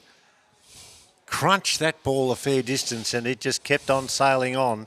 Run rate is 10.50, 4 balls remaining. Next ball is a wide down the leg side. Poorly delivered there by Keeble, one of his, well, less impressive deliveries, and they'll run through for 1, 6 for 204. Into the last over, we've got a wide, a 6, and a wide, 6 for 204. This ball. Oh, beautifully bowled. Very much so. He jagged that in just on leg stump. Run-outs on. And it's not quite going to be the case. Umpires getting back into position very quickly, and those lights on the stumps look good, don't they? Yeah, the zing stumps. Yeah, just add a little bit of extra to the tournament. Yep. Makes it easy for the umpires to see when the bails have been that's dislodged. true. And look, it's all about information sharing, and it also makes it easier for the spectators to see what's going on. 6 for 205. 3 to go. That's down leg side, and it's been tickled round the corner, and they're going to come back for a second, I would think. Not having to sprint back. The fieldsman eventually getting access to it. That was an awkward ball to grab hold of, but it's 6 for 207 now with 2 balls remaining in the final over. The last wicket fell at 179, so this has put on 28 runs in a hurry. 2 to go. Ball square driven, didn't take too much of the bat as the wicketkeeper rushed back and then had a shy at the stumps for a possible run out. That didn't eventuate either. So we've got the score at 6 for 208 with 1 ball remaining. Had the opportunity there to run O'Brien out so he's not on strike for the last ball. But what do you think, Peter? Another maximum? Possibilities? No. He's hit it straight. He's hit it a long way, and it's landed just inside. I watched there. I was trying to get my eyes pinned down on where the rope was, and I spotted it. And that is the conclusion of the 20 overs. 6 for 212, 6 for 212. That's a pretty impressive performance with the bat. I'll get some thoughts from you, Andrew, before we take a short break, because there'll be a change in innings, obviously. 6 for 212. That will be the target, 213, when the run chase is on a little later on this afternoon. Look, a really good performance then from the Lightning Storm, set up by Mason Robinson and then finished off in spectacular fashion by O'Brien. I think he was hitting very straight. He used the wind to his advantage and got the ball up in the air and took it long in the deep. So that last over was an expensive over.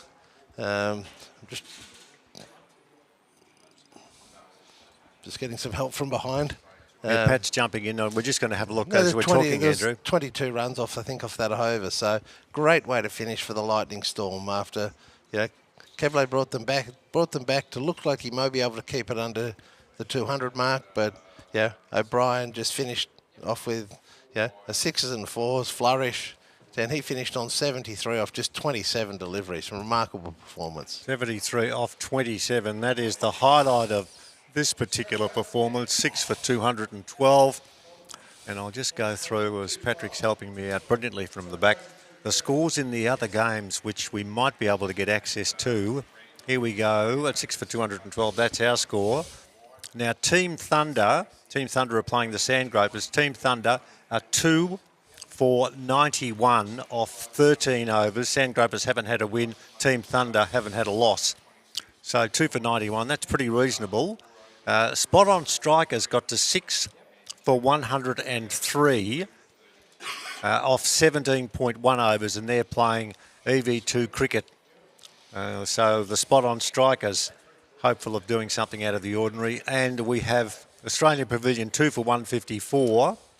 That's not a bad score. And in the chase in the 5th over, RJR All-Stars are 1 for 26. So that gives you bit of an overview of what's going to happen. We've got the football starting after the end of this coverage that we have. Obviously, you'll be able to dive over to wherever you want to go to watch the AFL Grand Final. But, Andrew, the thoughts from yourself on yet the way it's worked out, because you've had to be flexible. You've had to say, all right, let's start the games early. Let's then give people a chance to look at other things that are happening. We're all about cricket, but there are people here who are all about cricket, and throw in your AFL as well. Oh, you've got to give everyone the opportunity to go everywhere. Yeah, we've got players that want to watch the game. We've got, and some of the viewers will like to watch the game as well. So the more we can give them a bit of a combination of all sports, the better it all is. Good stuff. Always good to have you pop up and say hello. Thank you so much for your assistance, and also for your assistance. And we do appreciate very much the chance to get to speak to Simon Nish. That was earlier on, and we do thank you for that too. Oh, pleasure, Peter. Thank you very much. Okay, let's call it quits for a while now. We'll give ourselves a chance to give the vocal cords a bit of a rest until we get ready to start this run chase here, with the target being 213 in the match between the Saxon Kings and Lightning Storm. The psychological health and safety culture of your workplace is vital to the success of your organisation. Are you addressing psychosocial hazards in the workplace? Learn to create a positive mental wellbeing culture where your business and your people flourish through our in-person, live online and self-paced e-learning courses. Scan and visit our website for more information.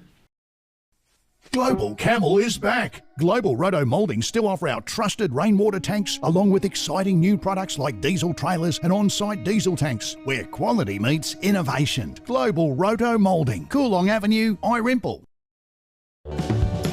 G'day and welcome to Mildura, the capital of tropical North Victoria, where adventure awaits you around every bend. But unlike Queensland, you don't have to worry about crocs. Epically wide river that goes forever. Perfect for water sports. Your next adventure is in Mildura, and it's just a short flight away. We'll see you there. Can't stop, won't stop. Can't stop, won't stop. Can't stop.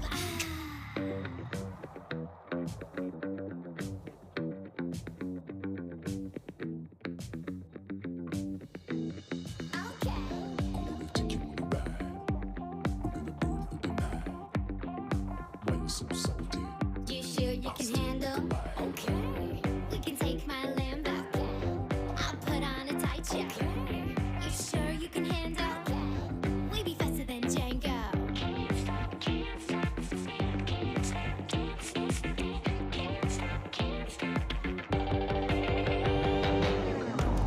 Can't stop, won't stop. I can't stop, won't stop. I can't stop, won't stop. Can't stop. Can't stop, won't stop. Can't stop, won't stop. Can't stop, won't stop. Can't stop. Can't stop. Can't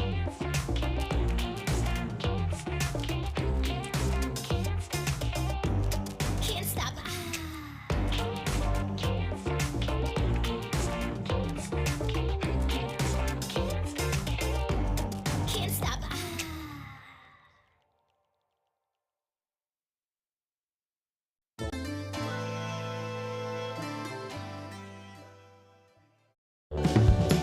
G'day and welcome to Mildura, the capital of tropical North Victoria, where adventure awaits you around every bend. But unlike Queensland, you don't have to worry about crocs. Epically wide river that goes forever. Perfect for water sports. Your next adventure is in Mildura, and it's just a short flight away. We'll see you there. The psychological health and safety culture of your workplace is vital to the success of your organisation. Are you addressing psychosocial hazards in the workplace? Learn to create a positive mental wellbeing culture where your business and your people flourish through our in-person, live online and self-paced e-learning courses. Scan and visit our website for more information. Global Camel is back. Global Roto Moulding still offer our trusted rainwater tanks along with exciting new products like diesel trailers and on-site diesel tanks, where quality meets innovation. Global Roto Moulding, Coolong Avenue, Irimple. G'day and welcome to Mildura, the capital of tropical North Victoria, where adventure awaits you around every bend. But unlike Queensland, you don't have to worry about crocs. Epically wide river that goes forever. Perfect for water sports. Your next adventure is in Mildura and it's just a short flight away. We'll see you there.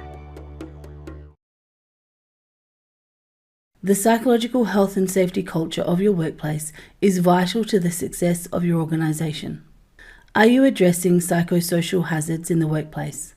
Learn to create a positive mental wellbeing culture where your business and your people flourish through our in-person, live online and self-paced e-learning courses. Scan and visit our website for more information.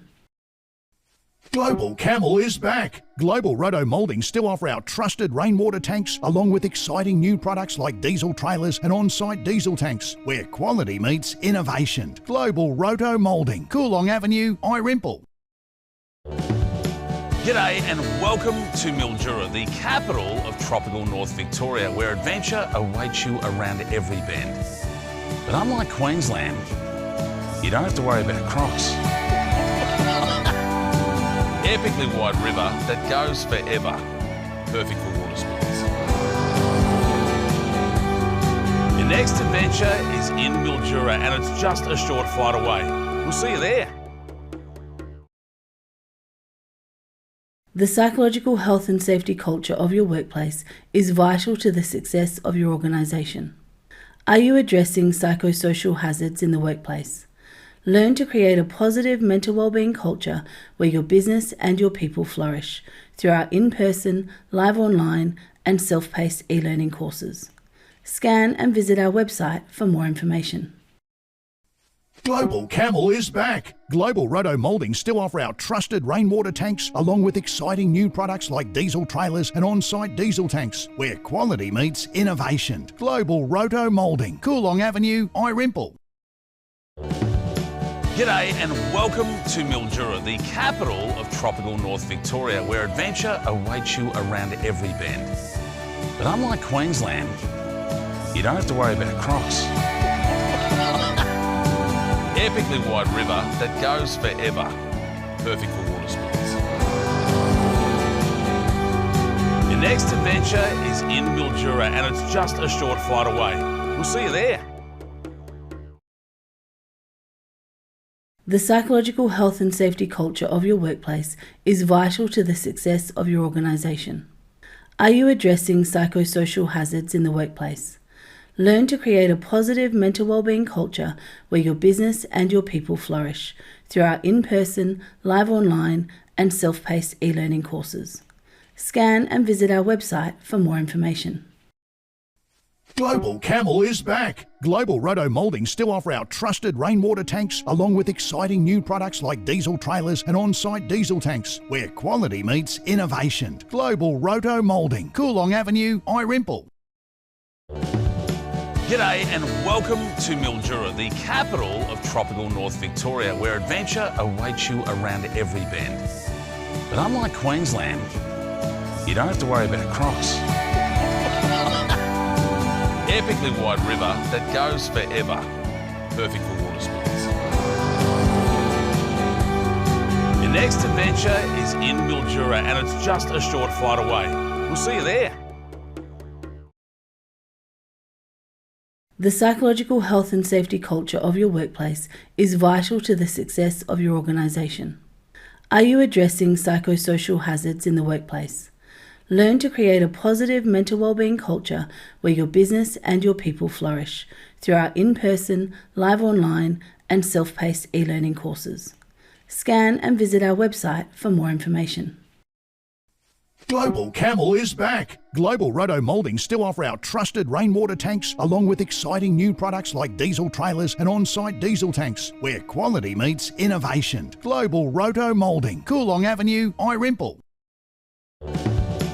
G'day and welcome to Mildura, the capital of tropical North Victoria, where adventure awaits you around every bend. But unlike Queensland, you don't have to worry about crocs. Epically wide river that goes forever, perfect for water sports. Your next adventure is in Mildura and it's just a short flight away. We'll see you there. The psychological health and safety culture of your workplace is vital to the success of your organisation. Are you addressing psychosocial hazards in the workplace? Learn to create a positive mental wellbeing culture where your business and your people flourish through our in-person, live online and self-paced e-learning courses. Scan and visit our website for more information. Global Camel is back. Global Roto Mouldings still offer our trusted rainwater tanks along with exciting new products like diesel trailers and on-site diesel tanks where quality meets innovation. Global Roto Moulding, Coolong Avenue, Irimple. G'day and welcome to Mildura, the capital of tropical North Victoria, where adventure awaits you around every bend. But unlike Queensland, you don't have to worry about crocs. Epically wide river that goes forever, perfect for water sports. Your next adventure is in Mildura and it's just a short flight away. We'll see you there. The psychological health and safety culture of your workplace is vital to the success of your organisation. Are you addressing psychosocial hazards in the workplace? Learn to create a positive mental wellbeing culture where your business and your people flourish through our in-person, live online and self-paced e-learning courses. Scan and visit our website for more information.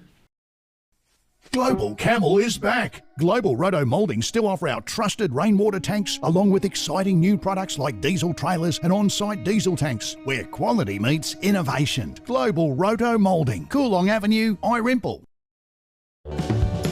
G'day and welcome to Mildura, the capital of tropical North Victoria, where adventure awaits you around every bend.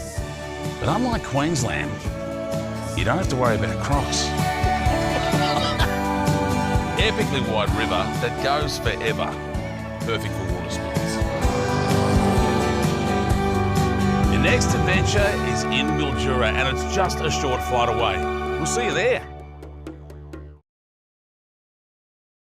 The psychological health and safety culture of your workplace is vital to the success of your organisation. Are you addressing psychosocial hazards in the workplace? Learn to create a positive mental wellbeing culture where your business and your people flourish through our in-person, live online and self-paced e-learning courses. Scan and visit our website for more information. Global Camel is back. Global Roto Mouldings still offer our trusted rainwater tanks along with exciting new products like diesel trailers and on-site diesel tanks where quality meets innovation. Global Roto Moulding, Coolong Avenue, Irimple. G'day and welcome to Mildura, the capital of tropical North Victoria, where adventure awaits you around every bend. But unlike Queensland, you don't have to worry about crocs.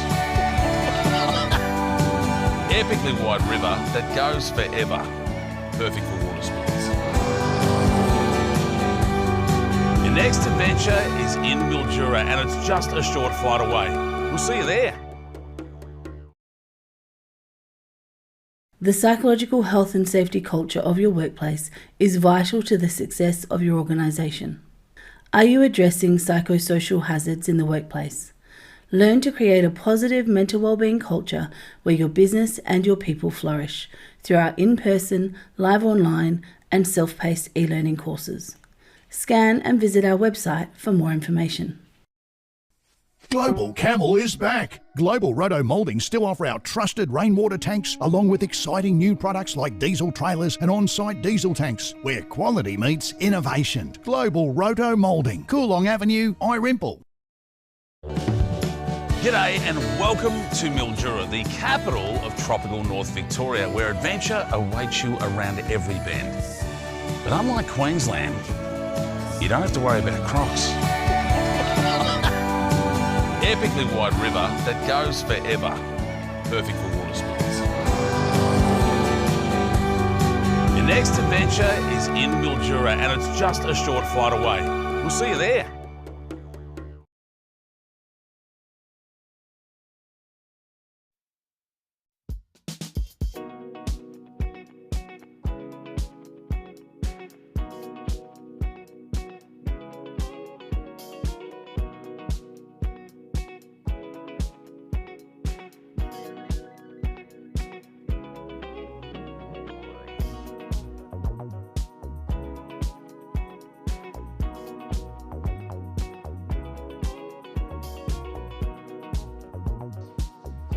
Welcome back to the Mildura Senior College. Ready to get underway for the second session of this, our second T20 game for coverage as part of the Global Spirit of Cricket Festivale. Pat Silcox alongside of Peter Walsh.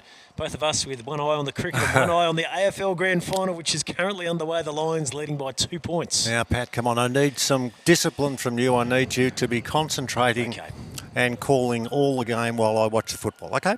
Sounds fair to me. No, not at all, no. Look, we love our football, but also we are totally immersed in what is a wonderful way of promoting cricket, the global spirit of cricket, and some of the exciting batting and bowling and fielding we've already seen, and we'll see it now for a few more days, and that's what we'll be doing. And as soon as we wrap up our coverage here, you dive in any direction you want to, and I'm sure you'll watch the football, as we will, of course, too, but it's all cricket. That's what we're doing. Richard Anderson is taking the new ball from the southern end. And Gavin Brown gets his account underway. He's made a couple of good scores in the campaign so far. We saw him here on day one. Of course, Peter, he was quite the aggressor at the top of the list. Stephen Mace, Australian Open batsman now, scratches his guard out. Been quite a good combo at the top of the list for the Saxon Kings. If you get that confidence and you get a few runs in the system early on, that makes you feel pretty chuffed, doesn't it? We've got some work to do here, chasing a target of 213 for victory. I'm sure if we progress, you'll be able to give us those scores from the other games so we can tally up what is happening on the league ladder, if we'll call it.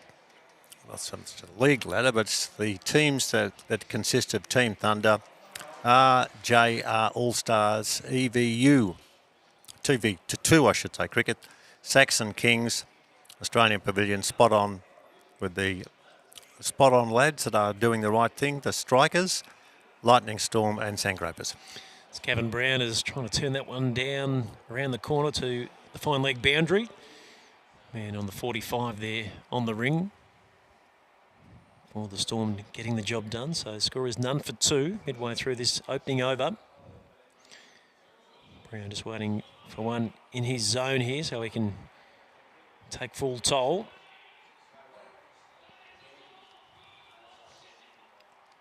And he's on his way. Anderson's made the breakthrough early here for the Lightning Storm as we were watching from side on as Brown tried to turn it again round the corner on the onside, and he has to depart with his score on one. And that's the perfect way to get this second session rolling for the Lightning Storm. Saxon Kings are 1 for 2. Yes, and the frustration you can see, and the lads in the blue are getting all together and they're all excited, but the frustrations that are being experienced by Brown out, and the perfect start as you see the stump knocked backwards and that first wicket falling in the first over. Have a look at this again.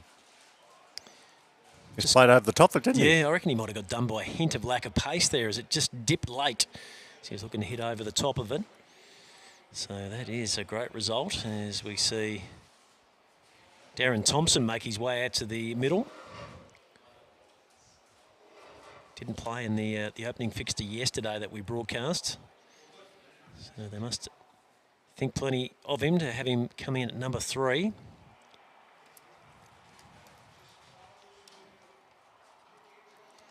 One for 2.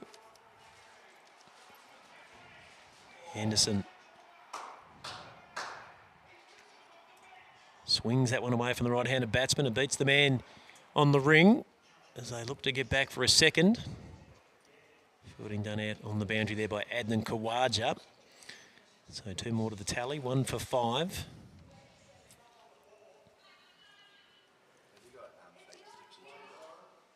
Thompson will be keen to get things rolling here for the Saxon Kings.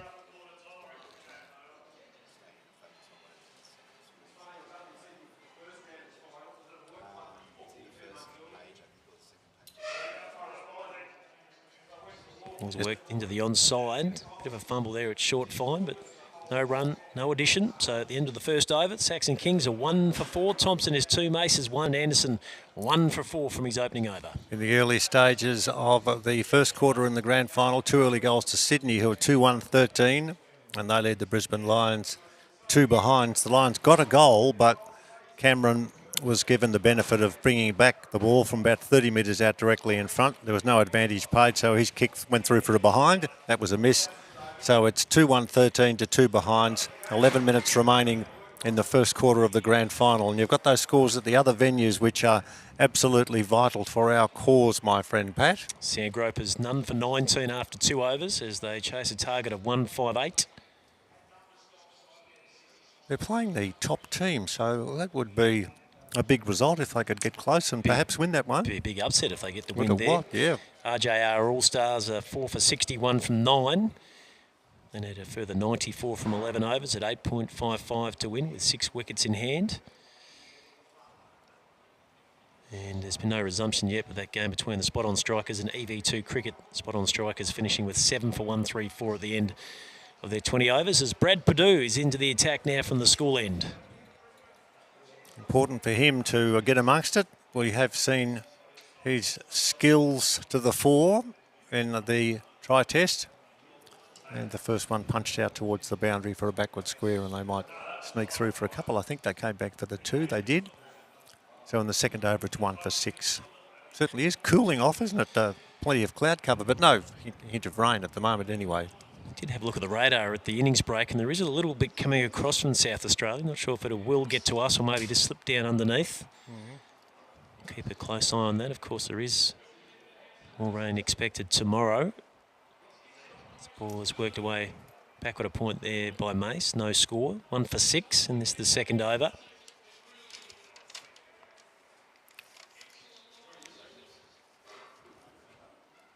So Mace is advancing, and it does beat the man who's on the ring there. That was Darryl Brown, and it's going to end up getting to the line for 4.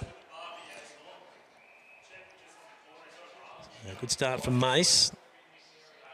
7 from 4, and Thompson just the 2. Score is 1 for 10.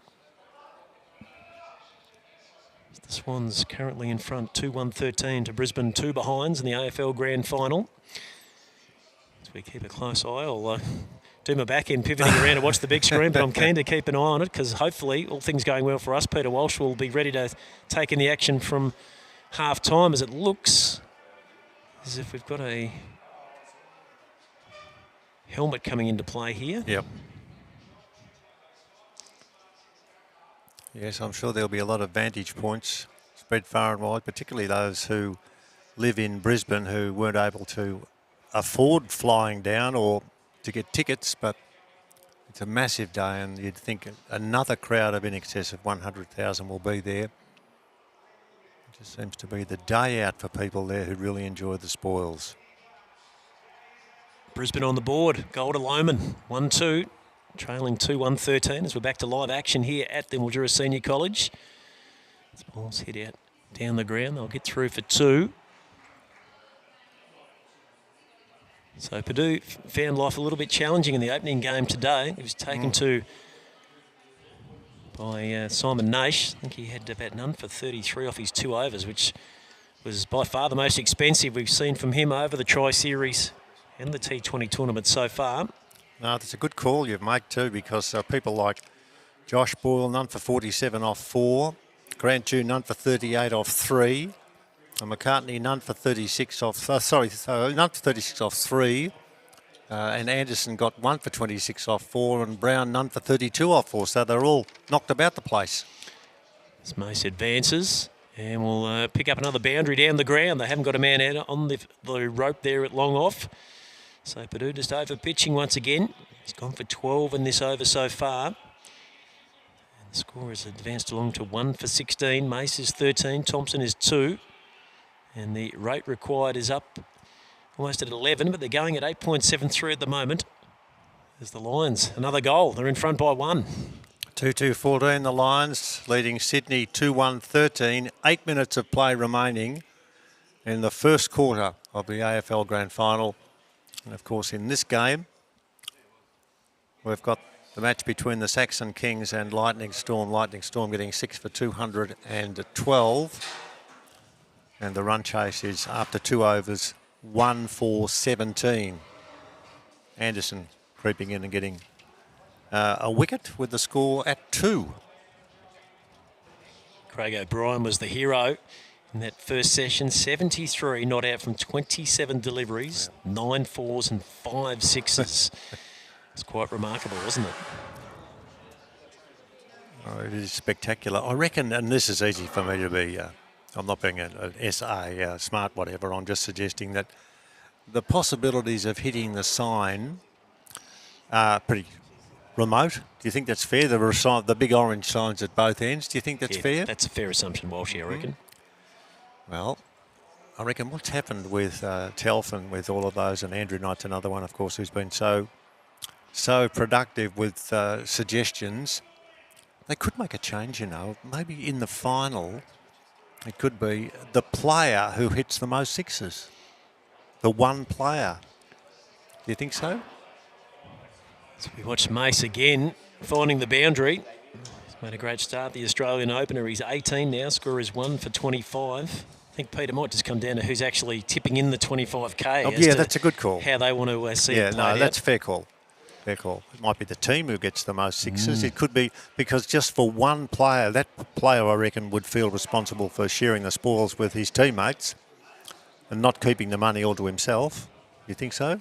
Just watching Chiller on his mobile phone there. He might be giving us a call to tell us what's happening, or I know what he's doing. Hang on a minute. Sandown, race 4, number 7. I was thinking that potentially he's either looking at the footy scores or he's checking the other results from around the grounds. No, I think he would be doing probably everything because he's very much a key man, very much a key man. 7 minutes of play remaining before quarter time. Brisbane Lions 2-2-14, Sydney 2-1-13 in the grand final. As that one's taken Mace on the pad. Anderson's up and looking for the LBW. Umpire's unmoved. That's just getting through that one a little bit for acceptances. We check the replay. Good ball, wasn't it? Played a long way from his pad, didn't he, with the bat? Was a good delivery.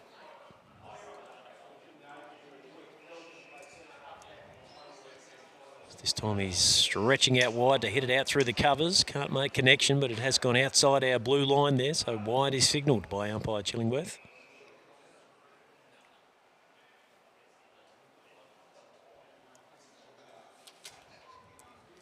One for 22. Pace is 18. Thompson 2.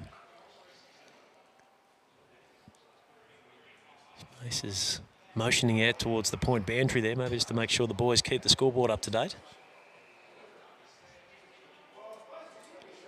Is he advancing this time as he hits down the ground out to the man on the long on boundary, so they'll get through for a single.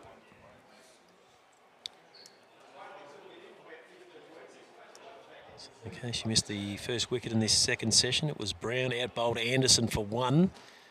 Perfect start for the Lightning Storm.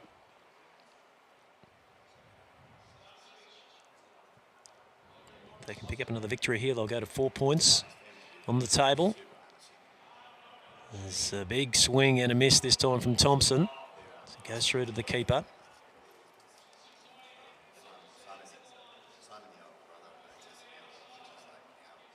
Looks like it's Tony Callan that's doing the job with the gloves. Mason Robinson just having a bit of a spell after his good start with the bat.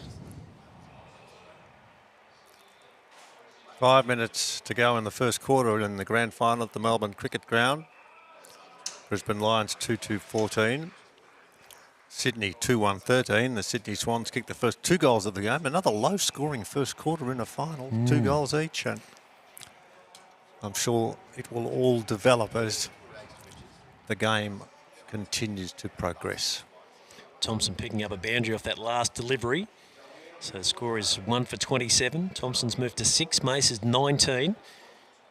Current rate is 9 and over. They need to Score 186 from 17 overs at 10.94 to claim the victory here in their second and final T20 fixture of this second day. The Global Spirit of Cricket Festivale T20 competition. We'll aim, of course, for one of those two top positions.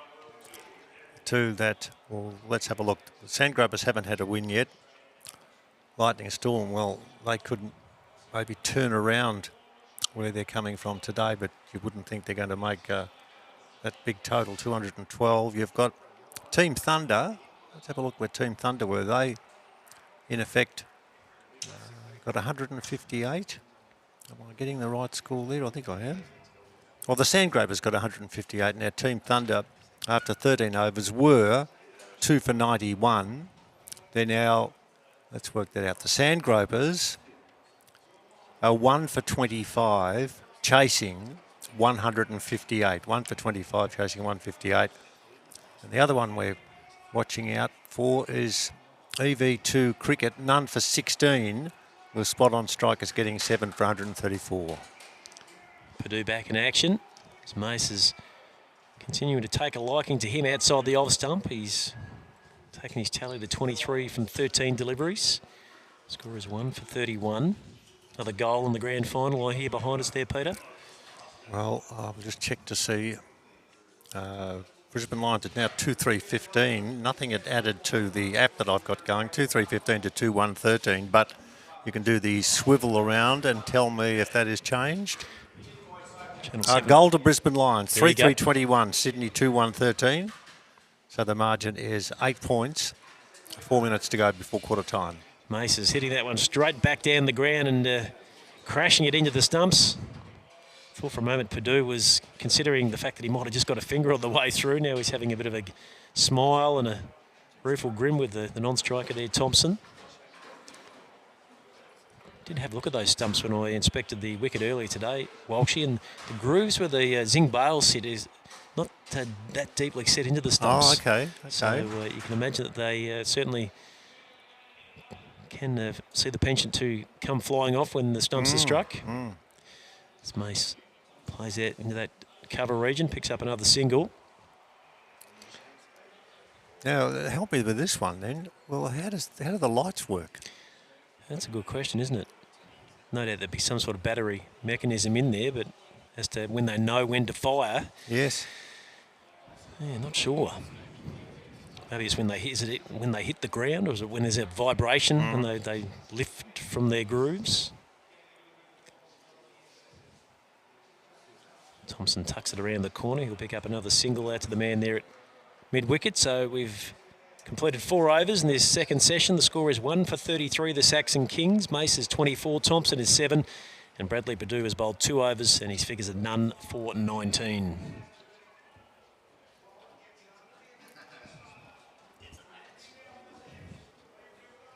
Beautiful day for sport of general nature. Hope you're enjoying our coverage of what we've got to offer. Pat Silcox and Peter Walsh here. And we're waiting on the continuation of this game at 1 for 33 after 4, with Mace on 24 and Thompson on 7. Purdue, let's have a look, in the attack. And I like watching him bowl because you always get the impression he's going to be able to do something. And he doesn't let us down very often, Pat. Richard Anderson now follows on from Purdue at the southern end. He's got one that's going into the pitch and away off the seam, through to the keeper. Thompson was looking to try and loft him through the offside. Didn't quite strike the bat as it went through.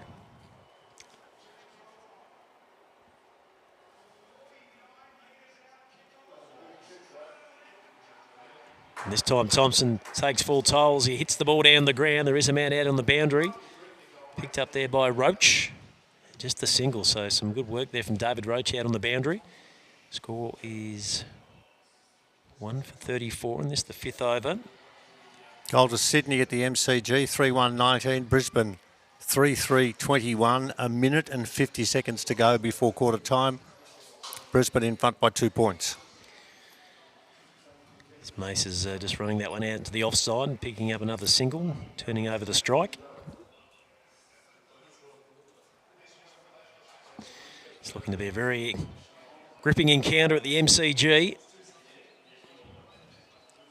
So we keep one eye on that and one eye on this T20 fixture, the second for broadcast today here at the Mildura Senior College. That's a high up and under. The bowler comes around, and unfortunately Anderson left it late, had the fingers pointing to the ground and couldn't cling to it, and he's disappointed. So he should be. We caught everybody out. There was men certainly coming in from the ring to take the catch, but he decided as the bowler he'd take it upon himself and just let the hands get down a little bit too low, below his midriff there. So a let off for Thompson, who lives to fight another day. Nowhere to hide when that situation takes place. He tells his other players to move away. I've got it under total control, but that wasn't the case. He drops the catch and he'll be pondering that at the end of this over, which comes up at the end of this ball. And he has to then go out into the field. There'll be some comments made by his teammates about, don't worry about it, move on, but he will worry about it. It'll be hard to move on. Another outswinging delivery, which is going past the outside edge of Stephen Mace's bat and through to the keeper. So 1 for 36, the completion of 5 overs, the Saxon Kings. They require a further 177 runs to win from 15 overs at 11.8 per over. Anderson has bowled his 3 overs so far, 1 for 17. So he's doing a nice job with the new ball at that southern end.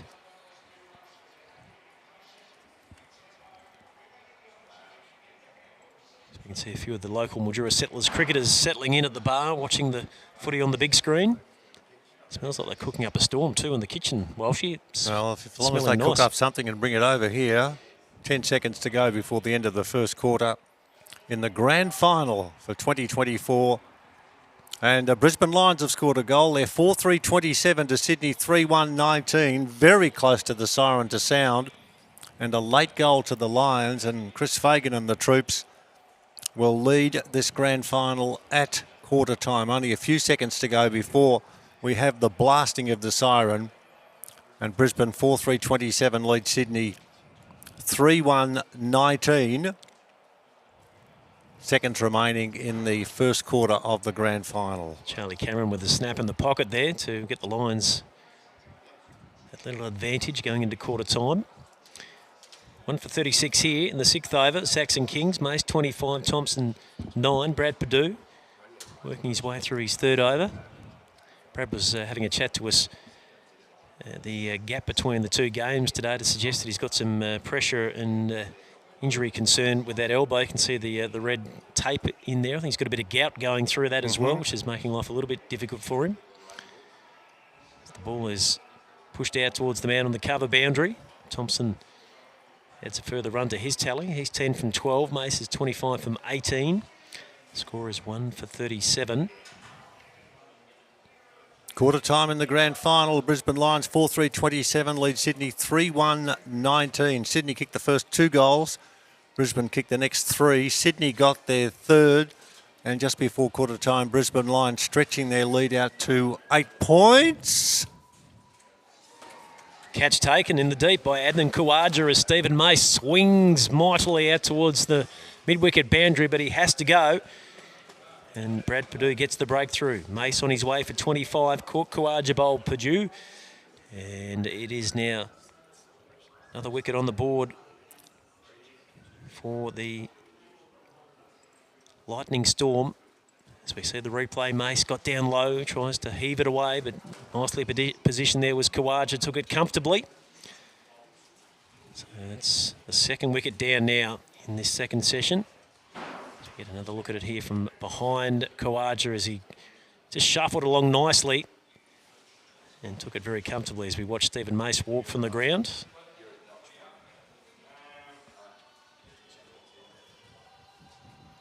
New man. Looks like it's going to be skipper Andrew Sharp here for the Saxon Kings. We've got the work ahead of them in chase of this target of 213.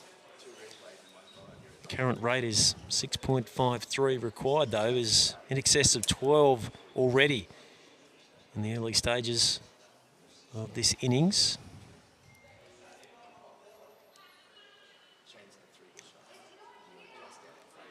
And no doubt Walshy Purdue would be happy to be back in the wicket circle again Absolutely. after going without in the last game. Yeah, we had a chat with him during one of his performances in the Tri-Series and picking up wickets. First ball and you get a wicket and you must feel pretty chuffed about it. That's the case. It's 2 for 37 in the sixth, or in the fifth, 5.4 overs down. Thompson 10 and Sharp. There's the new batsman at the crease. We'll check scores in the other games in just a moment too, because before this round of matches, Team Thunder, the only unbeaten team on 6 points, and they're locked in a battle against the winless Sand Gropers. We'll wait and see what is happening. EVU 2 cricket getting away to a good start. None for 44 off 4 overs, chasing 135 for victory. Spot on strikers getting that total. Team Thunder 6 for 157, and the Sand Gropers 1 for 38. What do you reckon? It's in the balance. Well, they'll look to keep wickets in the shed there, but certainly giving themselves a good opportunity to get that first victory. As we move down to the game between the Australian Pavilion and the RJR All-Stars. Australian Pavilion 2 for 154 from their 20, but the All-Stars have just lost their way a bit here during day number 2. 5 for 96, 14.4 overs gone. We've just seen the completion of 6 overs here at the Mildura Senior College. Saxon Kings 2 for 38, Thompson 10, Sharp is 1, and Purdue has bowled 3 overs and has taken 1 for 22. So the changes are plentiful. You're never too sure as to what's going to happen. When we see you so delicately punch us out with those scores, and all of a sudden the next time we have a look on your computer, there might be 2 or 3 quick wickets have fallen, and that has happened on a couple of occasions. With Team Thunder, they're the team at the moment against the Sand Gropers. The Sand Gropers 1 for 38, and they need to score 150 odd, so it's a tough call. We'll wait and see what happens. 158 is the target, and they're 1 for 46 off 8. And the side now that's starting to gather momentum after a first round hiccup is EV2 Cricket at none for 44, chasing 134 with the spot on strikers. Not getting enough in the bank, you would think, to be in a winnable position. But let's get back to where we're at. I'll just give that quarter time score again at the grand final. Brisbane Lions 4-3-27, Sydney 3-1-19. The ball's taken downtown there by Thompson for a maximum. First ball of Richard Anderson's new over. So 2 for 45. Just pitched up a little. Ball was outside the off stump and Thompson just hit through the line beautifully.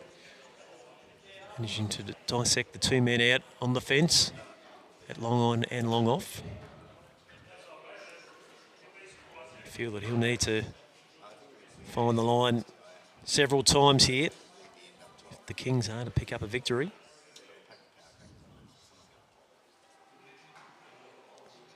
This ball is a little bit back of a length. It's worked the way into the onside, so Thompson picks up another single. 2 for 46. He's 18 from 15. Sharp has faced just the 1 delivery so far, the skipper. To get himself settled here. Left and right hand combination, which will work over the bowler Anderson plus the men in the field who have to adjust their positions.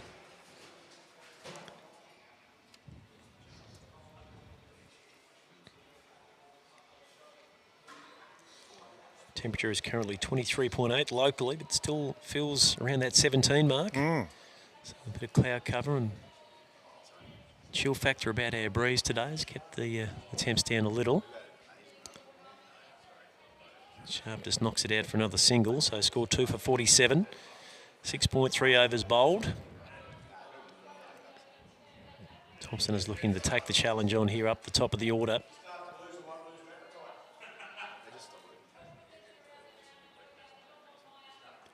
So he gets one short. Can only just tuck it around the corner for a single.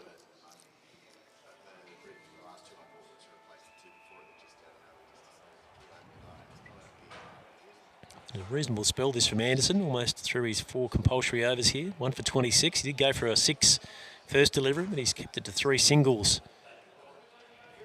2 balls to go here.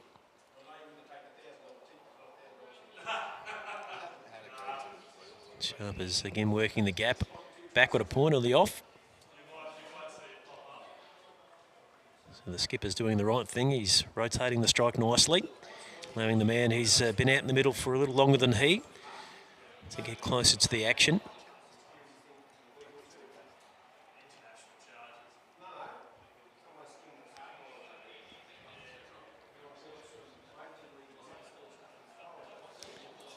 It's wide and it's head out towards the man here on the point fence. Pick up the single. It might have almost been a wide had he let it go through. So 7 completed. Walshy score is 2 for 50. Thompson is 20. Sharp is 3. That target is 2-1-3. Need to continue scoring at a rate of 12.54. Now to get over the line for victory here. 163 from 13. As we get closer to our first drinks break after the opening 10. Pretty important game for both teams when you take into consideration Saxon Kings have won a couple, but they'd love to be able to get the W in their column. And from a Lightning Storm point of view, they've won just the one. But you'd think they would have been pretty chuffed with getting 212 for 6. And that, again, stresses the evenness of the competition as we see. A new over from Anderson, who is bowling his Purdue, I should say, who's coming in. Oh, pardon me. Purdue in the 4th over now has 1 for 22. And he's getting ready to sort out the possibility of another wicket. He's in now, round the wicket, and it's tapped away on the offside. They go through for the single, they'll get it. Purdue running across as quick as he can. The wicket-keeper going out to Renderson's support, but there was never going to be a possibility of a run-out. I'm just trying to work out there with the wicket-keeper. Has he got any pads on at all? It looks hard to tell in there. What are some shin pads? That's about all, I think, yeah. Underneath the pants. He's flapping around in the breeze. Which has certainly been the modern way for the wicket-keepers. Purdue bowls a fuller length delivery. And they'll push it out into the onside for another single. They had, when they all arrived, all the bosses of the franchises, they had the equipment that they were being able to be given or pass. It was all black, of course, and of course you had the gloves or the inners if you wanted them. You had underneath the helmet if you wanted it, and everyone went around and grabbed hold of their bits and pieces, and it was all necessary. Of course it was. This ball is hit back down the ground. They go for a single. I'll have to run quickly. Purdue gets across, picks up well, but not quick enough to be able to get it back and shy at the stump, so they were through for 1. Yeah, he'll be disappointed with that, Brad. He's very frugal generally off his own bowling. It just ricocheted away off his shin, I reckon. He had to go and chase the ball down. Another single added by Thompson. He's 22 from 20. Sharp is going to run a ball for his 4. 2 for 53, and this is the 8th over. It's angled down the leg side. Sharp has missed out there. Called wide by the umpire. So Purdue will have to bowl that one again. As we can see, Brisbane 4-3-27, leading Sydney 3-2-20. 5 minutes into the second term in the AFL Grand Final. Sharp is trying to swing away onto the onside. Hits him on the pad and they'll hustle through for a leg bite. It's hard to know what sort of gear to wear today. I put on jeans and then thought, no, it's going to be a bit warm, so I finished up with shorts. And there's a mixed bag here we've got with people there that some of the players are quite happy just to have their team tops on, that's all. But it's a pleasant day. A few flies around this morning. They were a bit busy, a bit hungry, but we moved on from that.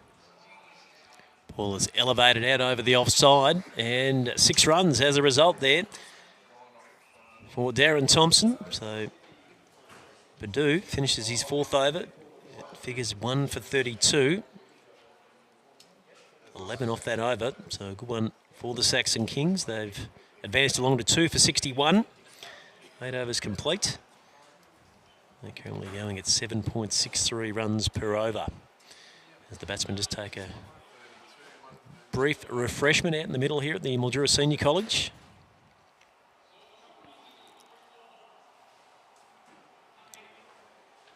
I feel that this partnership is key to any potential Kings victory. Skipper Sharp is looking to anchor the innings here, and Thompson's providing the muscle to take the ball over the boundary rope. There's been a bit of muscle used too, isn't there, with the big sixes, and but there hadn't been erratic. Erratic. They've hit the ball cleanly. You hit the ball with timing. It's been a lot of placements there as well. It's been really good to see and watch. That's the way we call it, as we see it. 2 for 61.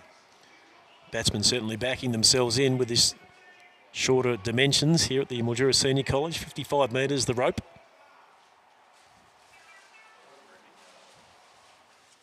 As we get ready for the 9th over. Now Anderson has pushed through his allotment. This is going to be David Goldingham into the crease from the southern end. He's seen something of mirth. He's got a big smile on his face, hasn't he? Like his glasses? He's being very sun smart, isn't he? Or just trying to reduce the glare, as it might be more so the case here this afternoon. It's taken around the corner out towards forward square. Get through for another single. Brisbane now 5-3-33, leading Sydney 3-2-20. Second quarter of the AFL Grand Final, which is underway at the moment at the MCG. That's the biggest lead in the game for Brisbane so far. 14 and a half minutes to play before half time. And of course, Sydney renowned slow starters and coming home hard, but Brisbane have finished off their last couple of games in a hurry too. Yeah, they have. Thompson is swinging out there towards square leg. There's no one out in the boundary there. Thompson cashes in, takes his score to 32 from 22 deliveries. Score now is 2 for 66 midway through this 9th over. So the Wasp predictor is showing a 1% chance of victory for the Kings. Not being overly friendly. They have got a lot of work to do, granted, but Thompson seems to be the man for the job. He's finding the boundary, and he'll need to continue to do so here through this second power play. This time he'll push out on the offside. He runs it to the man there behind point. Picks up another single. Check those other scores for you very shortly too. We're conscious of so much sport that is happening, but an awareness of the concentration on cricket that we have with the Saxon Kings. Here's the EV2 cricket score at none for 69 off 7. They're chasing 134, so they're in a very good position to win their second game in a row, or their third now, because they lost one of their games yesterday, but they started off well today and they've got off to a good start in this game and looking well set. None for 69 off 7. Team Thunder at 6 for 157. And the Sandgropers are 1 for 58. 1 for 58 in the 12th. And the other one, Australian Pavilion, got 2 for 154, and the RJR All-Stars 6 for 123. Still anyone's, do you reckon? Yeah, 32 from 17 with 4 wickets remaining, as that one's going to beat McCarty all the way out to the boundary there. Down at fine leg. So the end of 9 overs. Score is 2 for 72. Sharp is 6. Thompson is 37. Goldingham 1 for 11 from his opening over, as it looks like King skipper Andrew Sharp is considering changing his weapon out there at the moment. He's got one of his teammates to bring out one piece of willow, but maybe it's another one that's what's needed. Goal to Sydney at the MCG. Sydney 4-2-26. Brisbane 5-3-33. If you're hoping for a tight one, well, you're getting what you hope for. And we're 13 minutes before half time. Brisbane 5-3-33. Sydney 4-2-26. How many bats do you reckon they cover around? When they turn up with their kit bag full of cricket stuff, there's a fair bit there, isn't there? Yeah, I reckon a few of the boys, certainly the batting in the top order, would probably have 3 or 4 sticks to choose from in their coffins. Of course, there's always a favourite in the collection, isn't there, Pete? Yep. Might be one that's got the most amount of use over a period of time, the most cherries or the most amount of fiberglass tape wrapped around it. I wonder if many of those guys remember the days when you stuck a cricket ball in one of your mum's old stockings and then hung it on the back line and then spun in circles, and you did your practice to get your bat sorted out after it was oiled. Classic knocking in phase of the cricket bat. It was embarrassing when you kept missing it and the ball kept thumping into your body when it was in the middle of your mum's stocking. Things we do, eh? See another bowling change in operation now at the school end of the ground. Looks like Grant Dew on his right arm offies. Going to play a role here as he tries to keep a lid on the run rate, which is currently 7.96. 12.92 is required though by the Kings. How to get over the line in this one. Certainly taking some time over their placings at the moment. Drew came up and spoke to us in our commentary box earlier today, and he's now going to do something with the ball, he hopes, because the game itself is, well, it's certainly by way of the side that's got the runs on the board. That's 6 for 212. That's a mighty, mighty performance by those in the olive who got that score in 20 overs. Very big indeed.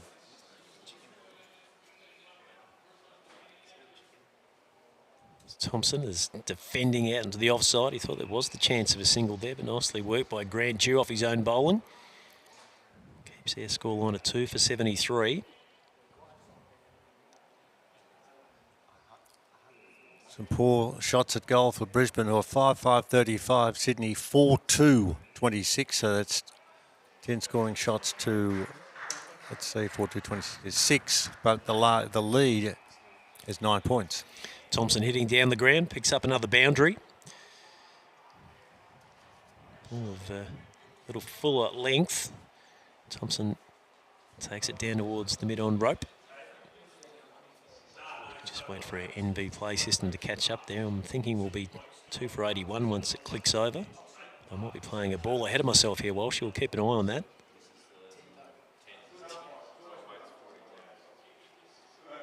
Tom Thompson is tucked up and on the back foot, defending back to the bowler. Looks like I was a little bit premature in my statement there. So 41 off 27 for Thompson, 2 for 77 is the score. That's the 10th over. One is given a little extra flight. Let's hit down to the man on the long off fence. They'll get through for a single. So we're almost at the halfway stage of this second session.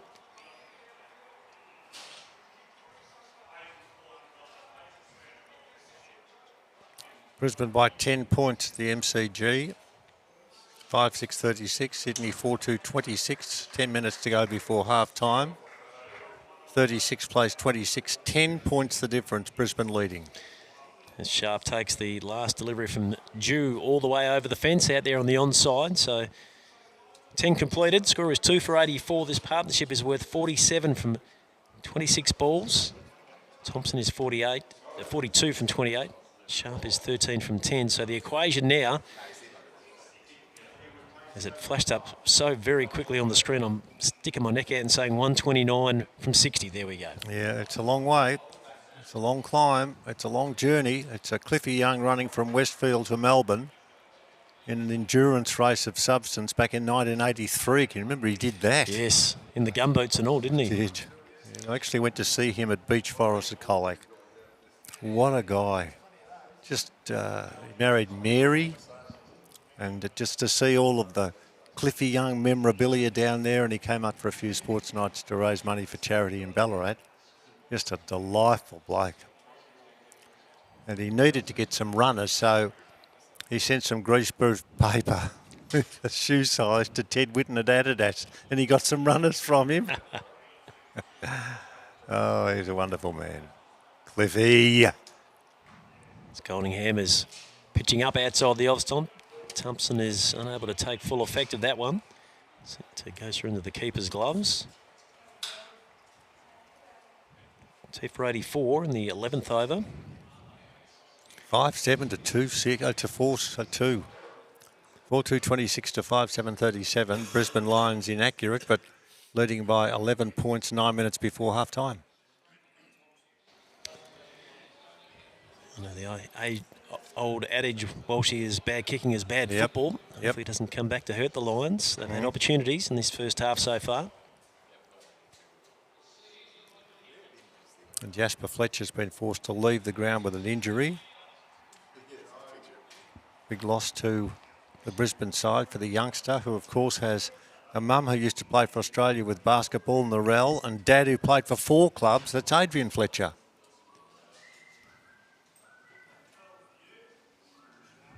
Yeah, let me see if I can get all of those. Walshy, now he played at Richmond, did he? No, he played at St Kilda. Yes, he played at St Kilda. He played with The Bears, of course. the Brisbane Lions or Brisbane Bears, yes. Did he play at Geelong as well, potentially? Look, I'm not 100% sure there, but I'll do some digging on that because he played a lot of his football in Tasmania at senior level, but of course they haven't got a team or didn't have one at that particular time. But we're punching it into the system and doing it for me, which is very good indeed. Let's have a look. Geelong, St Kilda, Brisbane, and the Dockers, of course, went over to Western Australia. He did. Yeah. Played 79 games there at the back end of his career. One of the best guys you'd ever wish to meet, and so too is Narelle, his mum. They've got a very good family, and hope his injury's not too bad, but he's off the ground at the moment for the Brisbane side. Score has moved along to 2 for 87, and this is the 11th over. Thompson is 43, Sharp is 15. So, good partnership brewing here. Last wicket fell with a score at 37. So partnership is 51 between these two. Thompson is leaning out and hitting the ball down the ground. He's interested in 2. And that's what he will get. So good work out in the deep there by the Lightning Storm. Kawaja throwing it back into the bowler. Goal to Brisbane, 6-7-43. Sydney, 4-2-26. 6-7-43, 4-2-26. 7 minutes and 50 seconds to go before half-time. State of play here is that the Saxon Kings are 2 for 90 off 11 overs as they chase the target of 6 for 213. Lightning Storm 6 for 212 from their 20 overs in the first session. Craig O'Brien 73 not out, Mason Robinson 50. A bit of a cameo with the ball from Clint Kebley, who picked up 3 for 32 late in that first session. Brisbane by 23 points at the MCG, 7-7-49 to Sydney, 4-2-26, 14 scoring shots to 6. 7 minutes to go before half-time. A good term for the Brisbane Lions side, who lead by 23 points. There's your equation here at the Mildura Senior College. 123 to win from 54 balls, 8 wickets in hand. So they've still got men in the shed, the Kings. So they look to continue to build and really launch moving into the third and final power play.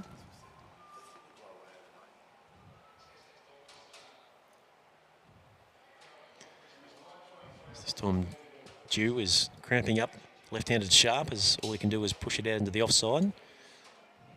It's a bit of retrieval from Tony Calliner. He's looking after the keeping duties. This second game for broadcast here at the Mildura Senior College this afternoon. Sharp can just work it backward a point, picks up the single. So 2 for 91. It's the 12th over. We haven't got any specific results in the other matches so that we can update the ladder, but rest assured we'll be keeping you posted with what is going on. For example, EV2 Cricket 1 for 93. Looking likely to score another win with spot on strikers at 7 for 134. 42 off 10.3 overs remaining. Looks like EV2 Cricket on the way to a W. Sam Gropers a 4 for 68 after 14. Pursuit of 158 for victory. And the RJR All-Stars only just hanging on at 9 for 134 with 8 balls remaining. They're chasing a tally of 155. So Australian Pavilion looked to be in the box seat in that particular game out behind us. Mildura Senior College number 2. Can you just hit me with that other score again, that Team Thunder one, remembering they're the only unbeaten side so far in the competition and they're playing the Sand Gropers who haven't won a game. As Thompson is swivelling and hitting out. Backward a square over the fence into the car park for a maximum. And that'll bring up his half century. 51 from 33 deliveries. Score is 2 for 97. So they're hanging in there at the moment, the Saxon Kings. Thompson looks to be the man that could really spearhead a big charge here in the back end of this innings.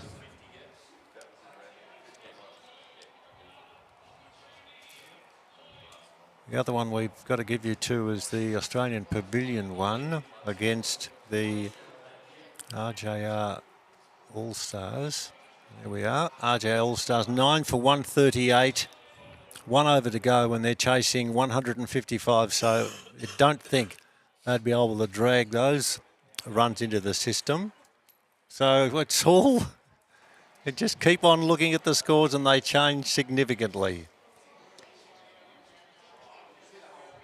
G continues, and Thompson this time is hitting the ball out on the onside. Some vacant real estate as it goes out near the footy goals. And that will bring up the 100 now for the Saxon Kings. 2 for 101, and this is the 12th over. 112 to win, 49 balls remaining.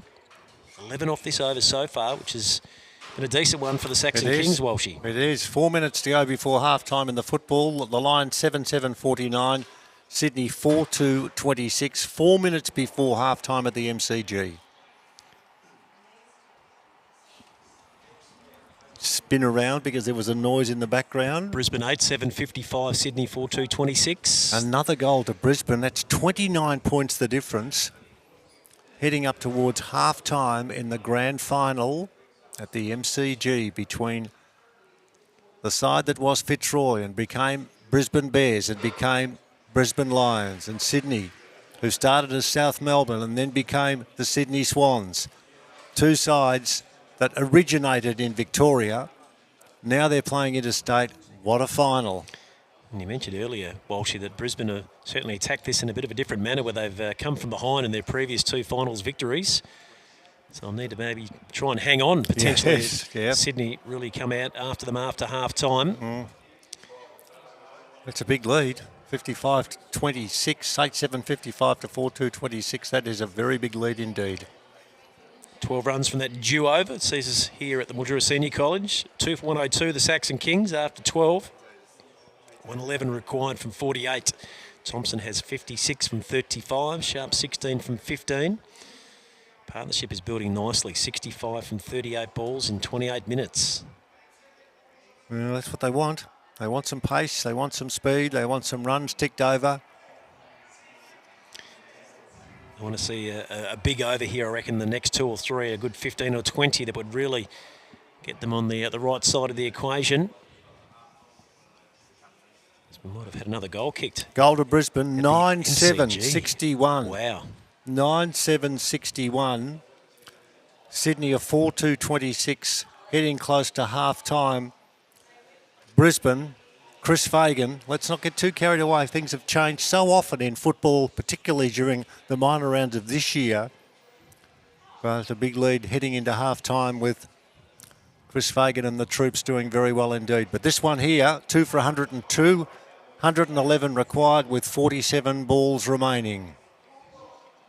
Goldingham's in operation as Thompson is swinging it high and out into the ring. Ball won't be taken out there. That was Craig O'Brien. He was trying to go back with the flight of it. So he puts it down. And they'll get through for a single. So strike of fortune there for Darren Thompson, who's made a big impact coming into this side. This second fixture. He's a big man, isn't he? Yeah, he certainly likes to just plonk the foot down the pitch and hit through the line as we watch the replay. And just got himself into a bit of a tricky spot there, did Craig O'Brien. Sharp is looking impressive as he hits through the on, picks up the boundary out there at mid-wicket. So we've got things going nicely at the moment. Score is 2 for 107, midway through the 13th. Sharp has advanced now to 20 from his 16 deliveries. Thompson is 57 from 37. Feel like the Storm would love to see the back of one of these two just to bring a fresh man out to the crease. Lions now 10-7 to 4-2 in the grand final of the MCG. My goodness, what a second term this has been. 6 goals in the second term to the Sydney Swans 1. 6-1. That's not the odds. That's the goals kicked in this second quarter. And what a second term to be turned on by the Brisbane Lions, who were 10-7-67. Sydney are 4-2-26. The Lions lead by 41 points 3 minutes before half-time. Excuse me. We saw Sharp there moments ago. Hit a maximum out on the onside. This time a fuller, wider ball has just snuck inside the blue line there, outside the off stump. So a missed opportunity there for the skipper Sharp. 2 for 113, almost through 13 overs. Isn't it amazing? You know, John Longmire, they beat Hawthorn, the Sydney Swans, in 2012, and they won the flag in 2005 in that thriller. Leo Barry, you star. That's going back a long, long time ago. And it's only not quite half time, but the Brisbane Lions, who won 3 in a row in the early 2000s, people thought it was going to be a close one. It still could be a close one. It's not half time yet, but that's a massive lead. 41 points going into the half-time break of a grand final. Having played all those games in a row, the Swans have had a gap here and a gap there and a bye there and a bye here. But it's not half-time and we've got a long way to go. So, Pat, let's not get too carried away. If you're a Lions supporter, you'd be pretty chuffed about what's happening at the moment, but another half of football plus a little bit more to go. We were looking at some of the stats the last couple of days. I think the last time Sydney played at the MCG was back in round 7 of this season. Of course, the Lions have played consecutive games as part of their final series. Quite often is the norm, isn't it, for the interstate sides not to get to play much footy at the MCG during the home and away campaign. True. 6 goals 4 to 1 goal 2 in the second term. That's a statement, isn't it? That is a massive statement with a capital S. So the score here, 2 for 113. Off 13 as Darryl Brown's brought into the attack. The school end, ball is hit out to the man there at long on. Brad Perdue hustles in, throws the ball. As it scoots through past the bowl, they get through for a couple. So 2 for 115, 98 to win from 41 remaining. 8 wickets in hand. We'll check those other ones shortly so we can give you, when it's the end of the game here, the table as to how it stands, to give you an information look at what's going on. Thompson is backing away and he's hitting the ball out towards his teammates here in the pavilion. It clears the rope and goes for 6 more. And he now advances to 65 from 39. And there's still enough balls, I reckon, remaining for him to get to 3 figures here if he can keep his head, Walshy. Let's hope so. That would be something that is very special for us as broadcasters, to see so many boundaries hit. And EV2 cricket, 1 for 112 in the 12th, chasing the spot-on striker score of 7 for 134. So EV2 cricket will win. They'll pick up points and we'll move to 6 all up. But we won't confuse you completely until such time as the end of the game here. Then we can go through the specifics. I think the Lions have kicked another one, would you believe, Walshy? 11-7 to 4-2. That's 7 goals 4 in the quarter with 40 seconds to go before half-time. And Sydney have kicked 1 goal 2. Unheard of. Yeah. Brown gets that one through with a bit of extra zip to the keeper. Thompson is able to make connection. Nicely gloved by Tony Calnan. We are the boys from Old Fitzroy. Settle down. Yeah, long way to go. Don't go the early crow just yet. Brown is bowling with a bit of purpose there as he's pushing that one into the body. The batsman Thompson, he's good enough to get it out on the onside for a single though. 2 for 122, almost 14 complete here at the Mildura Senior College. 2 years ago, Sydney got belted by Geelong, and that was one that they thought they'd take a long time to recover from. This game isn't over. We keep saying there's a long time to go. But with 7 goals being kicked to 1 in that term, we're almost half-time. 20 seconds to go before half-time. 11-7-73 to 4-3-27. Sharp is running the ball down to the man at third man on the rope. They considered a second, but they'll just take the single. That is the end of 14 overs. Score is 2 for 1, 2, 3. Thompson 66 from 42. Sharp is 27 from 20, and Brown has bowled 1 over. And his figures none for 10. As we quickly go round the grounds, out of Chafee Park in Merbeen, EV2 cricket 1 for 114 off 12. In pursuit of that tally of 135, so you feel that they look pretty comfortable. 21 from 48 balls remaining. Sandgropers 5 for 85 in the 16th over. Needing a further 73 to win from 27 balls remaining. 5 wickets in the sheds. And I think we might have another game that's finished because we've dropped off the 4th game as part of the live stats. So we'll check the results tab and see if there's anything that's emerged there. And it looks like it's EV2 cricket 8 for 129. They've had a 6-run victory over the RJR All-Stars 123.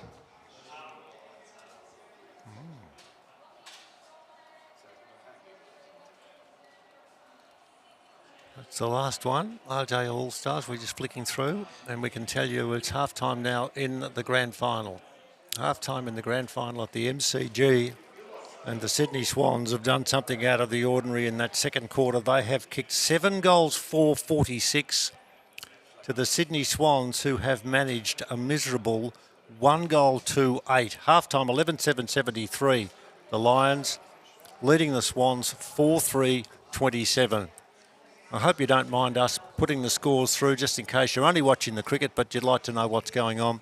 We're trying to fulfil our obligations to what we think are the best way of covering an afternoon of sport on the Saturday in September where the AFL is playing. And here it's 2 for 125 as we start the 14th, and that is a big bold hit over the top. So Sharp is really starting to settle into his work now. 35 from 22. Thompson 66 from 42. 2 for 131. And this is the 15th over. 82 to win, 34 remaining. So certainly the equation is well and truly in favour of the balls remaining. But all the while, these two remain at the wicket, Walshy. They can keep finding the maximums. Well, that's what we've said all the way through our broadcasting, not just in the Tri-Series, but when one wicket falls, perhaps a cluster, that can happen. And it has been happening in all forms of the game. Of course, where we are now, and I'm just watching outside. I thought for a minute there might have been a few spots of rain, but I'm a long way away from the action, and it doesn't seem as if there are too many people scurrying for any cover. We're tucked away in the club rooms here, and so we'll wait now for the start of a new over.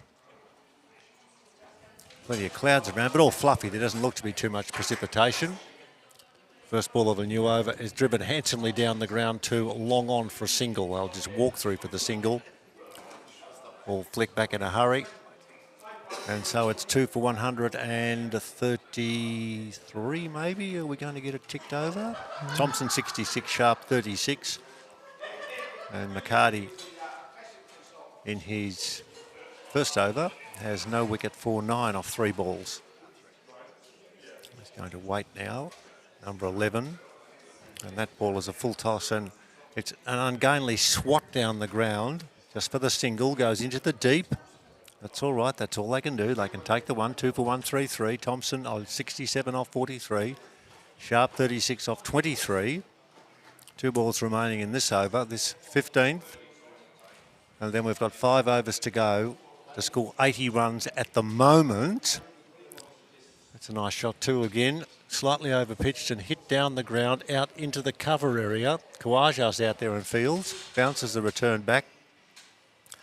And another run, 2 for 134. Thompson 67 and Sharp 37. And these two have done very well, but maybe the target might be just a bit out of reach.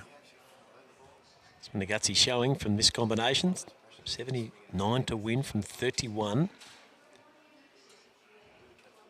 Thompson is standing back and he's delivering and he's hitting out to the man at long on who holds his feet, throws it back in the air. Did he hold it long enough? I reckon he did. Yep. I think he's done beautifully well out there on the fence. So the much needed breakthrough there for the Lightning Storm. As we're going to keep an eye on him all the way through into Scotty McCarty. It's a brilliant bit of work in the deep. There's a bit of conjecture from Telf there as to whether they are going to permit that to be allowable as a catch. As we watch it again, Thompson goes long. Man out there is David Roach. Yep. That looks to be a fair catch. Fair catch. As far as I'm concerned. We'll see another look at the replay here. Just knew exactly where he was. Got down nice and low. And he's absolutely pumped with that result. So Thompson on his way for 67 from 44 deliveries. Caught Roach, bowled McCarty.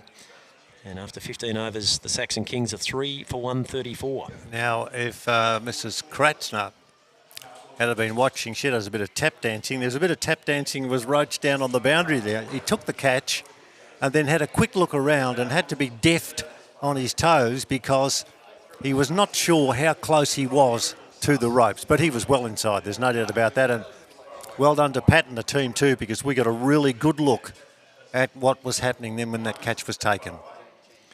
So 79 required from 30 deliveries. So 5 overs remaining here at the Mildura Senior College. As we approach 3:45 local time here in Mildura. Repeating half-time MCG, Brisbane Lions 11-7-73, Sydney Swans 4-3-27. In the second quarter, Brisbane Lions kicked 7 goals for 46 to Sydney Swans 1 goal to 8. Ouch. Brisbane Lions sniffing something in their nostrils, which could mean the end of the day celebrations. A fair way to go, but that is a massive lead. That's a Collingwood-like lead over Carlton back in 1970. And those leads don't get dragged back in a grand final. Well, I guess we'll find out in the next hour and a half or so of that game at the MCG as Brown continues. Bowling to the pitch. Sharp is hitting the ball around the corner. Almost a chance of a catch on the ring, but they'll get through for the single. So the score is 3 for 135. We can let you know that the Sandgropers are 8 for 88 in the 17th over, chasing Team Thunder's 6 for 157. So you'll feel that they'll remain undefeated as we get through the end of the second day's play. This Global Spirit of Cricket Festivale T20 competition. A couple of the other games have dropped off the live screen and headed into the results, so we'll try and track those down for you shortly. There's Puller is straight away into his work, working that one nicely backward of point, and it goes down to the boundary for 4.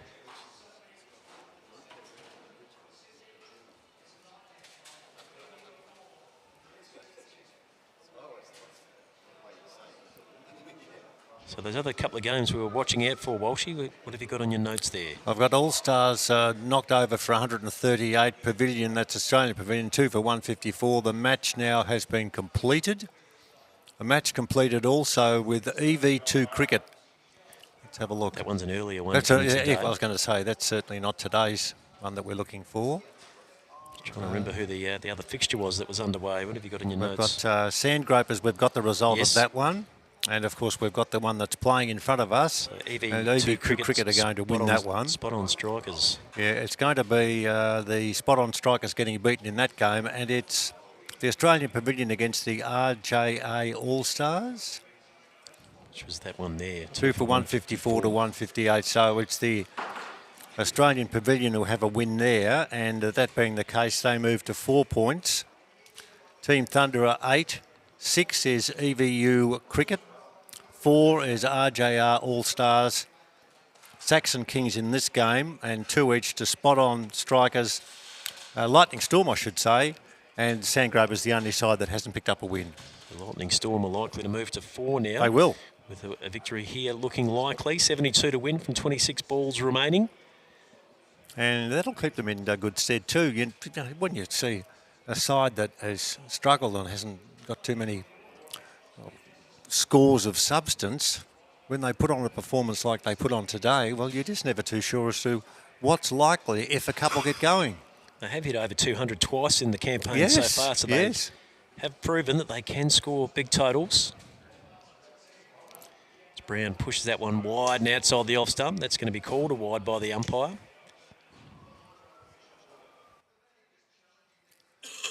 It's tough now, tough with this run chase. Brown finishing his second over, 5, 6, 7, 8 off this over so far. But only 4 overs to go after this and 70 runs required. It's not going to happen.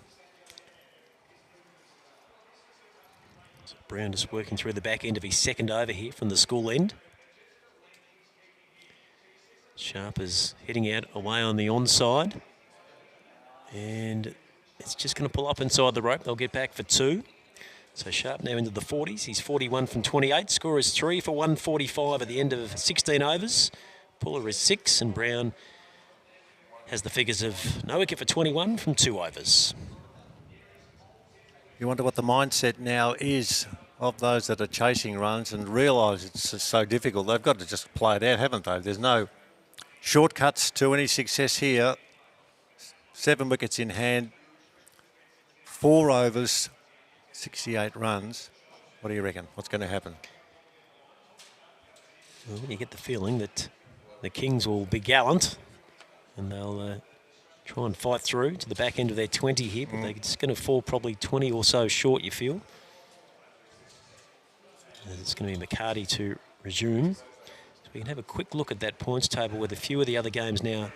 Adjustments being made. So EB2 cricket are currently 6. We know that the Thunder will move to 8.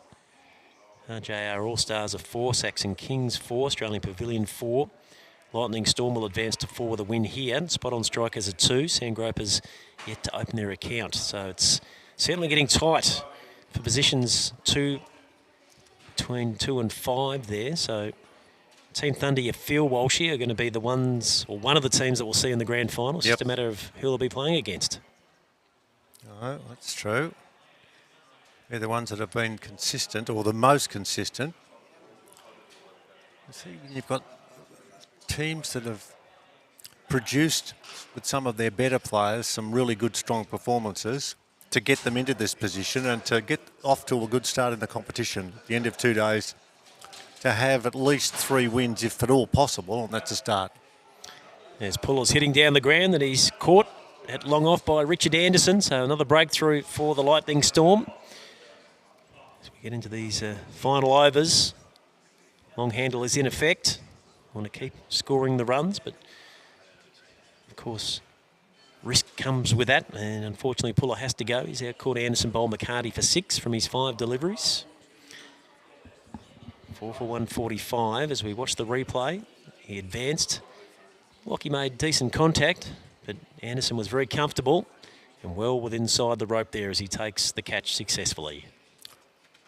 We've seen a few that have bobbled out, but that one, he looked to be in total control, and there's a bit of chin wagging going on there and a few smiles as well, so we all know what's going on. It's being played in good, strong spirit, and that victory being shared by those that grabbed the victory and those that lost the wicket. But don't for goodness sakes think that there's anything other than both sides playing strongly to very best of their abilities. But I think that the flavour of what we've seen has been good sportsmanship. Yep, as we see Clint Kebley, bit of an unfamiliar role for him, coming in at number 6. Of course, opened the Australians in the Tri-Series, just gone.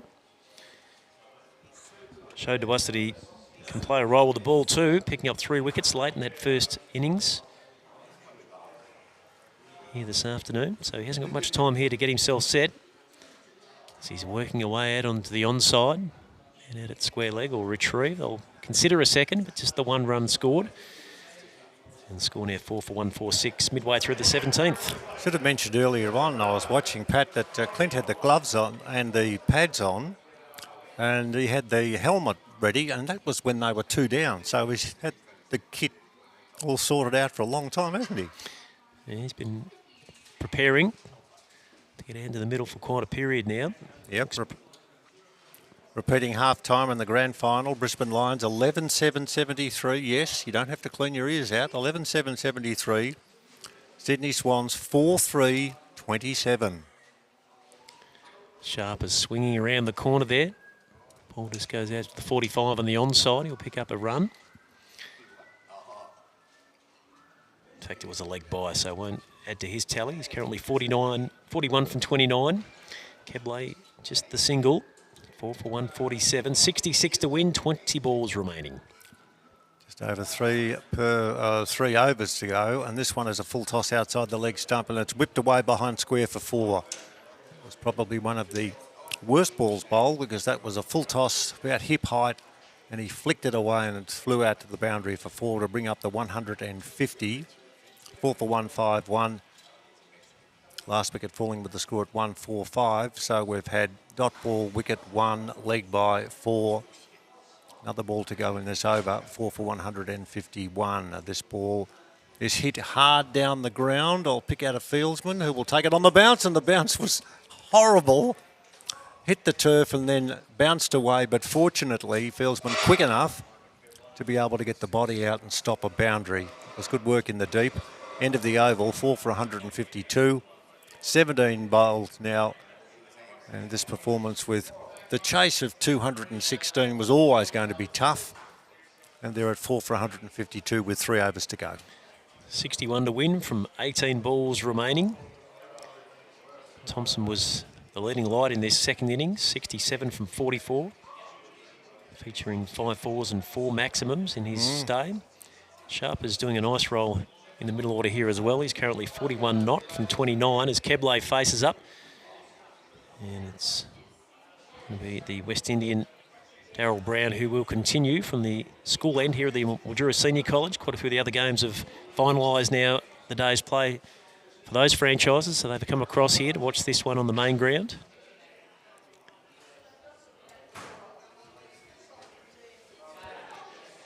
As Kebley looks to give himself some room outside the off stump and hit through the offside, but the ball is beating his outside edge.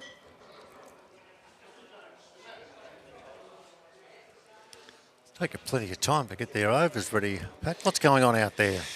You wonder how they're going on the timepiece. Of course, teams have got 80 minutes allotted to bowl their 20 overs. And if they can't do that, they'll have to drop off a fieldsman for every over after the 80-minute period. But we haven't seen that come into play yet in this tournament. As Brown's bowling a pace-off delivery angled into the body. Kebley pushes out towards Goldingham out of the long-off boundary, so he'll pick up another run. So it's 4 for 153. Kebley 7, Sharp is 41. And there's 60 runs required from 16 deliveries.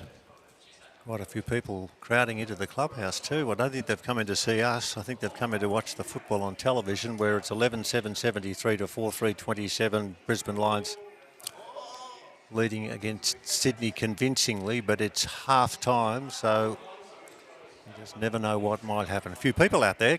What's going on? We got some raffle tickets or what? I'm not too sure. I think we just had the grand final sprint I see. run and one. There's a bit of excitement about that in the back play. As we see a bit of action here as the keeper, Callan, almost pulling off quite a remarkable run out there as Sharp had backed away and tried to find some room. This time he's going to pick up a single out on the offside. We've got action going all over the place on the SOC TV Global stream. Hope you're enjoying the coverage. Day number 2 from the Mildura Senior College. And of course, I'm not being pessimistic, but if there is any rain tomorrow, well, rest assured, we'll be touching base via social media with what's going on, if there's any change in venues to hard wickets that we might play on. But that's getting ahead of ourselves because we haven't had any rain of any substance, and let's hope we don't get it. Sharp 42, Kebley is 8. 4 for 155, almost completed 18 overs this second innings. The second T20 fixture for broadcast this afternoon. Hope you're enjoying the score overlays coming to you from NV Play and the great pictures from the B-Live team as Sharp is playing and missing to a quicker ball outside the off stump. So 18 gone, 4 for 155. Sharp is 42, Kebley is 8. And Brown has the figures of none for 24 from his 3 overs. It's been a real challenge when you are facing such a monumental star at getting up to 213. Only the one side remaining unbeaten after today's round of matches. Team Thunder getting over the Sandgropers, and they're unbeaten. EV2 Cricket just having suffered the one loss. And the only side that hasn't won a game, the Sandgropers, who, not to be. Lightning Storm winning a game and getting some big runs, which is good to see too. So we'll go through the complete details at the end of this game, which isn't too far away. We've got a few balls to go and a few more, if that makes sense, as this one dragged away on the onside for 1. And for a little bit more than that, I'm watching there, the ball is picked up in the deep. And they're through for 1. I was going to say, I looked around and I realised there were so many people who lived in Mildura and they've all come down to the clubhouse. Extraordinary Would effort. appear that way. So you can hear a lot of noise as the fans await the second half of the AFL Grand Final to get underway. Sharp is swinging out here towards the man at square leg on the boundary. Bit of hesitation. They'll come back for a second, and unfortunately, that will see the end of Clint Kebley, as he was unable to make his ground at the non-striker's end, so he'll depart with his score on 8.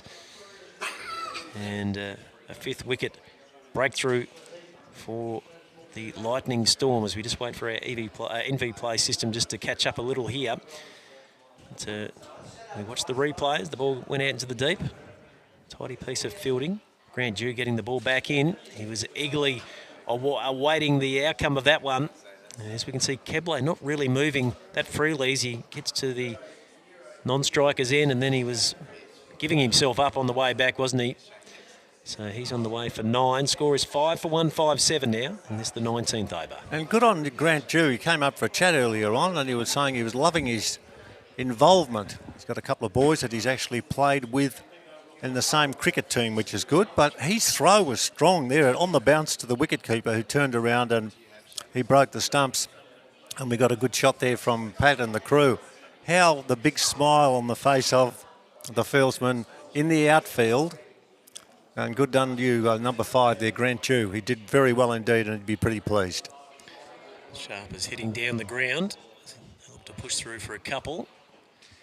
So he advances to 45.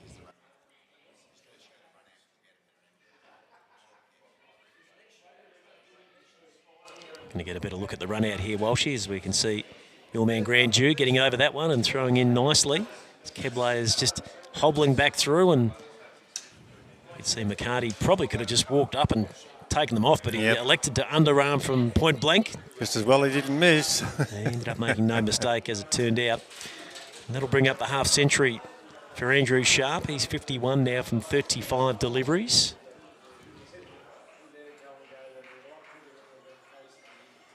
A good field, and look, the spirit of the team in the field, jumping about, picking up wickets here and there, and Grant Dew absolutely elated considering the circumstances that his team are facing in the middle. Sharp attempts to swing away on the onside, hits his pad, so it'll just squared away onto the offside. See his analysis there, 51 from 35 in 58 minutes. 1 boundary, but 4 maximums. So he has taken toll of the shorter confines here in this T20 tournament, 55 metres, the boundary roped in at. So final ball of the 19th over, 5 for 166. Stacey winds up and hits through the offside. Once again, Grant Dew caught into action. He throws back to the bowler. And that's the end of the over. 5 for 167 after 19.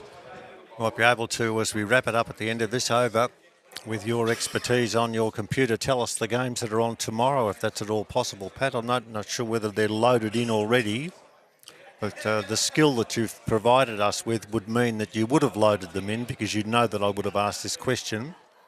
But if not, we'll be able to tell you tomorrow anyway, because the rounds continue. Tomorrow, of course. Let's have a look. So we've got Saxon Kings taking on RJR All-Stars. Yeah, just go quietly. Saxon Kings. And the RJR All-Stars. That one's at Turf 2.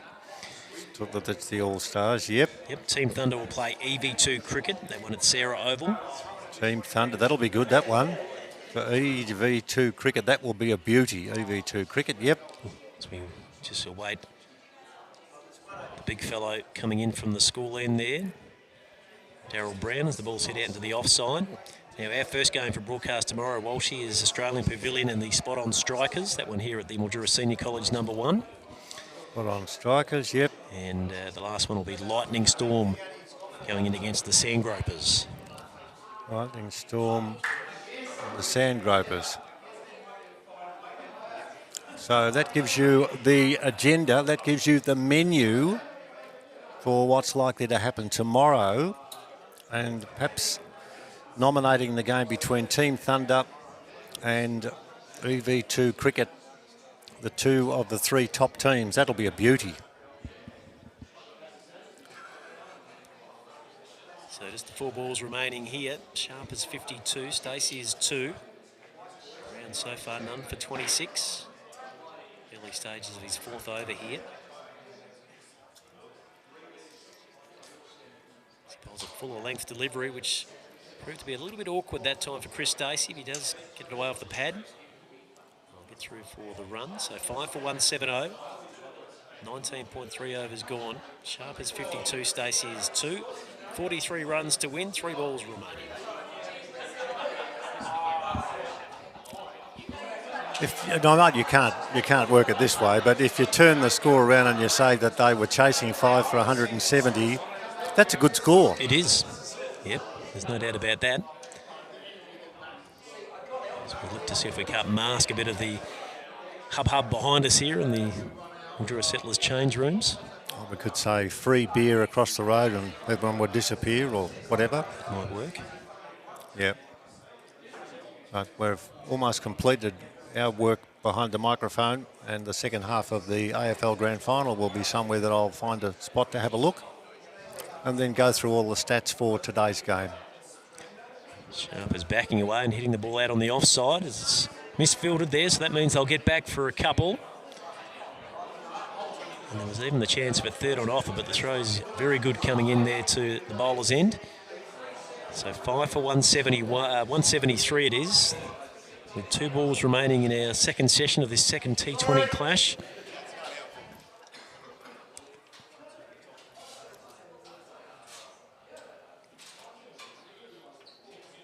It's a shorter length ball and a bit of extra pace on that time from Darryl Brown. By not calling the wide there, so... Or yes, in fact, he may have, as we just had the adjustment to the score there. So still 2 to go.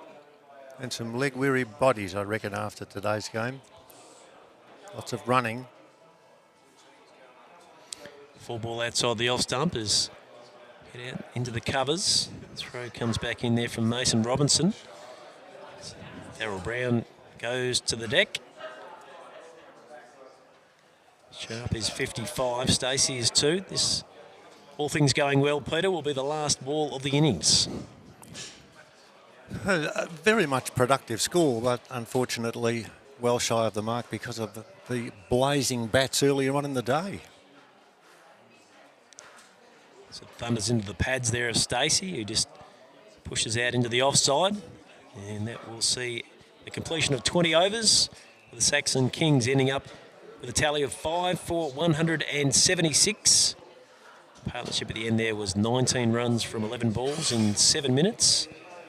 So we have a look at the scorecard there with Sharp remaining 55 not out from 40 deliveries, 1 4 and 4 sixes. Thompson, the star of the show, though, with his 67 from 44. And Stephen Mace earlier got them moving in the right direction with his 25 from 19. So 5 for 175 turns into 5 for 176 at the end. McCarty picked up 2 for 28 from his 3 overs. Anderson 1 for 28. And Brad Perdue 1 for 32. Of course, earlier it was Craig O'Brien 73 from 27, 9 fours, 5 maximums. He led the charge for the Lightning Storm. Robinson 50 from 40 and Kawaja at the top with 30. They got them to a very, very healthy 6 for 212 from their 20 overs, Peter. Very true. As it turned out, we had the speed wobbles right throughout the day because we thought there'd be some really close finishes. But as it turned out now, the ladder has Team Thunder on top, unbeaten, and Team Thunder takes on EV2 Cricket tomorrow. One's won every game and the other one's won every one bar one. So if there's a lot of ones in there, well, that's just the way it works out. But we hope that you have enjoyed our coverage of what we've had to offer today. It was an early start, games played at maximum capacity, cricketers jumping from one venue to another to make sure they were involved to start the games off on time.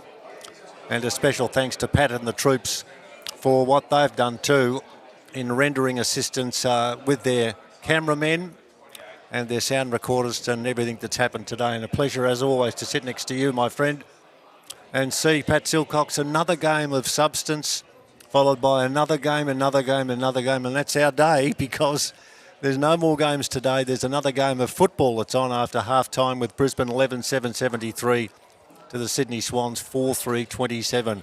We'll do it all again tomorrow. We hope the weather will be okay. Players now coming off, and I'm reckoning a bit of ice bath and maybe something with ice in a glass and something else in it as well. But as always, a delight to have you on board, Pat. Thanks for your company, and we look forward to talking to you tomorrow. The psychological health and safety culture of your workplace is vital to the success of your organisation. Are you addressing psychosocial hazards in the workplace? Learn to create a positive mental wellbeing culture where your business and your people flourish through our in-person, live online, and self-paced e-learning courses. Scan and visit our website for more information. Global Camel is back. Global Roto Mouldings still offer our trusted rainwater tanks, along with exciting new products like diesel trailers and on-site diesel tanks, where quality meets innovation. Global Roto Moulding, Coolong Avenue, Irimple. G'day and welcome to Mildura, the capital of tropical North Victoria, where adventure awaits you around every bend. But unlike Queensland, you don't have to worry about crocs. Epically wide river that goes forever. Perfect for water sports. Your next adventure is in Mildura, and it's just a short flight away. We'll see you there.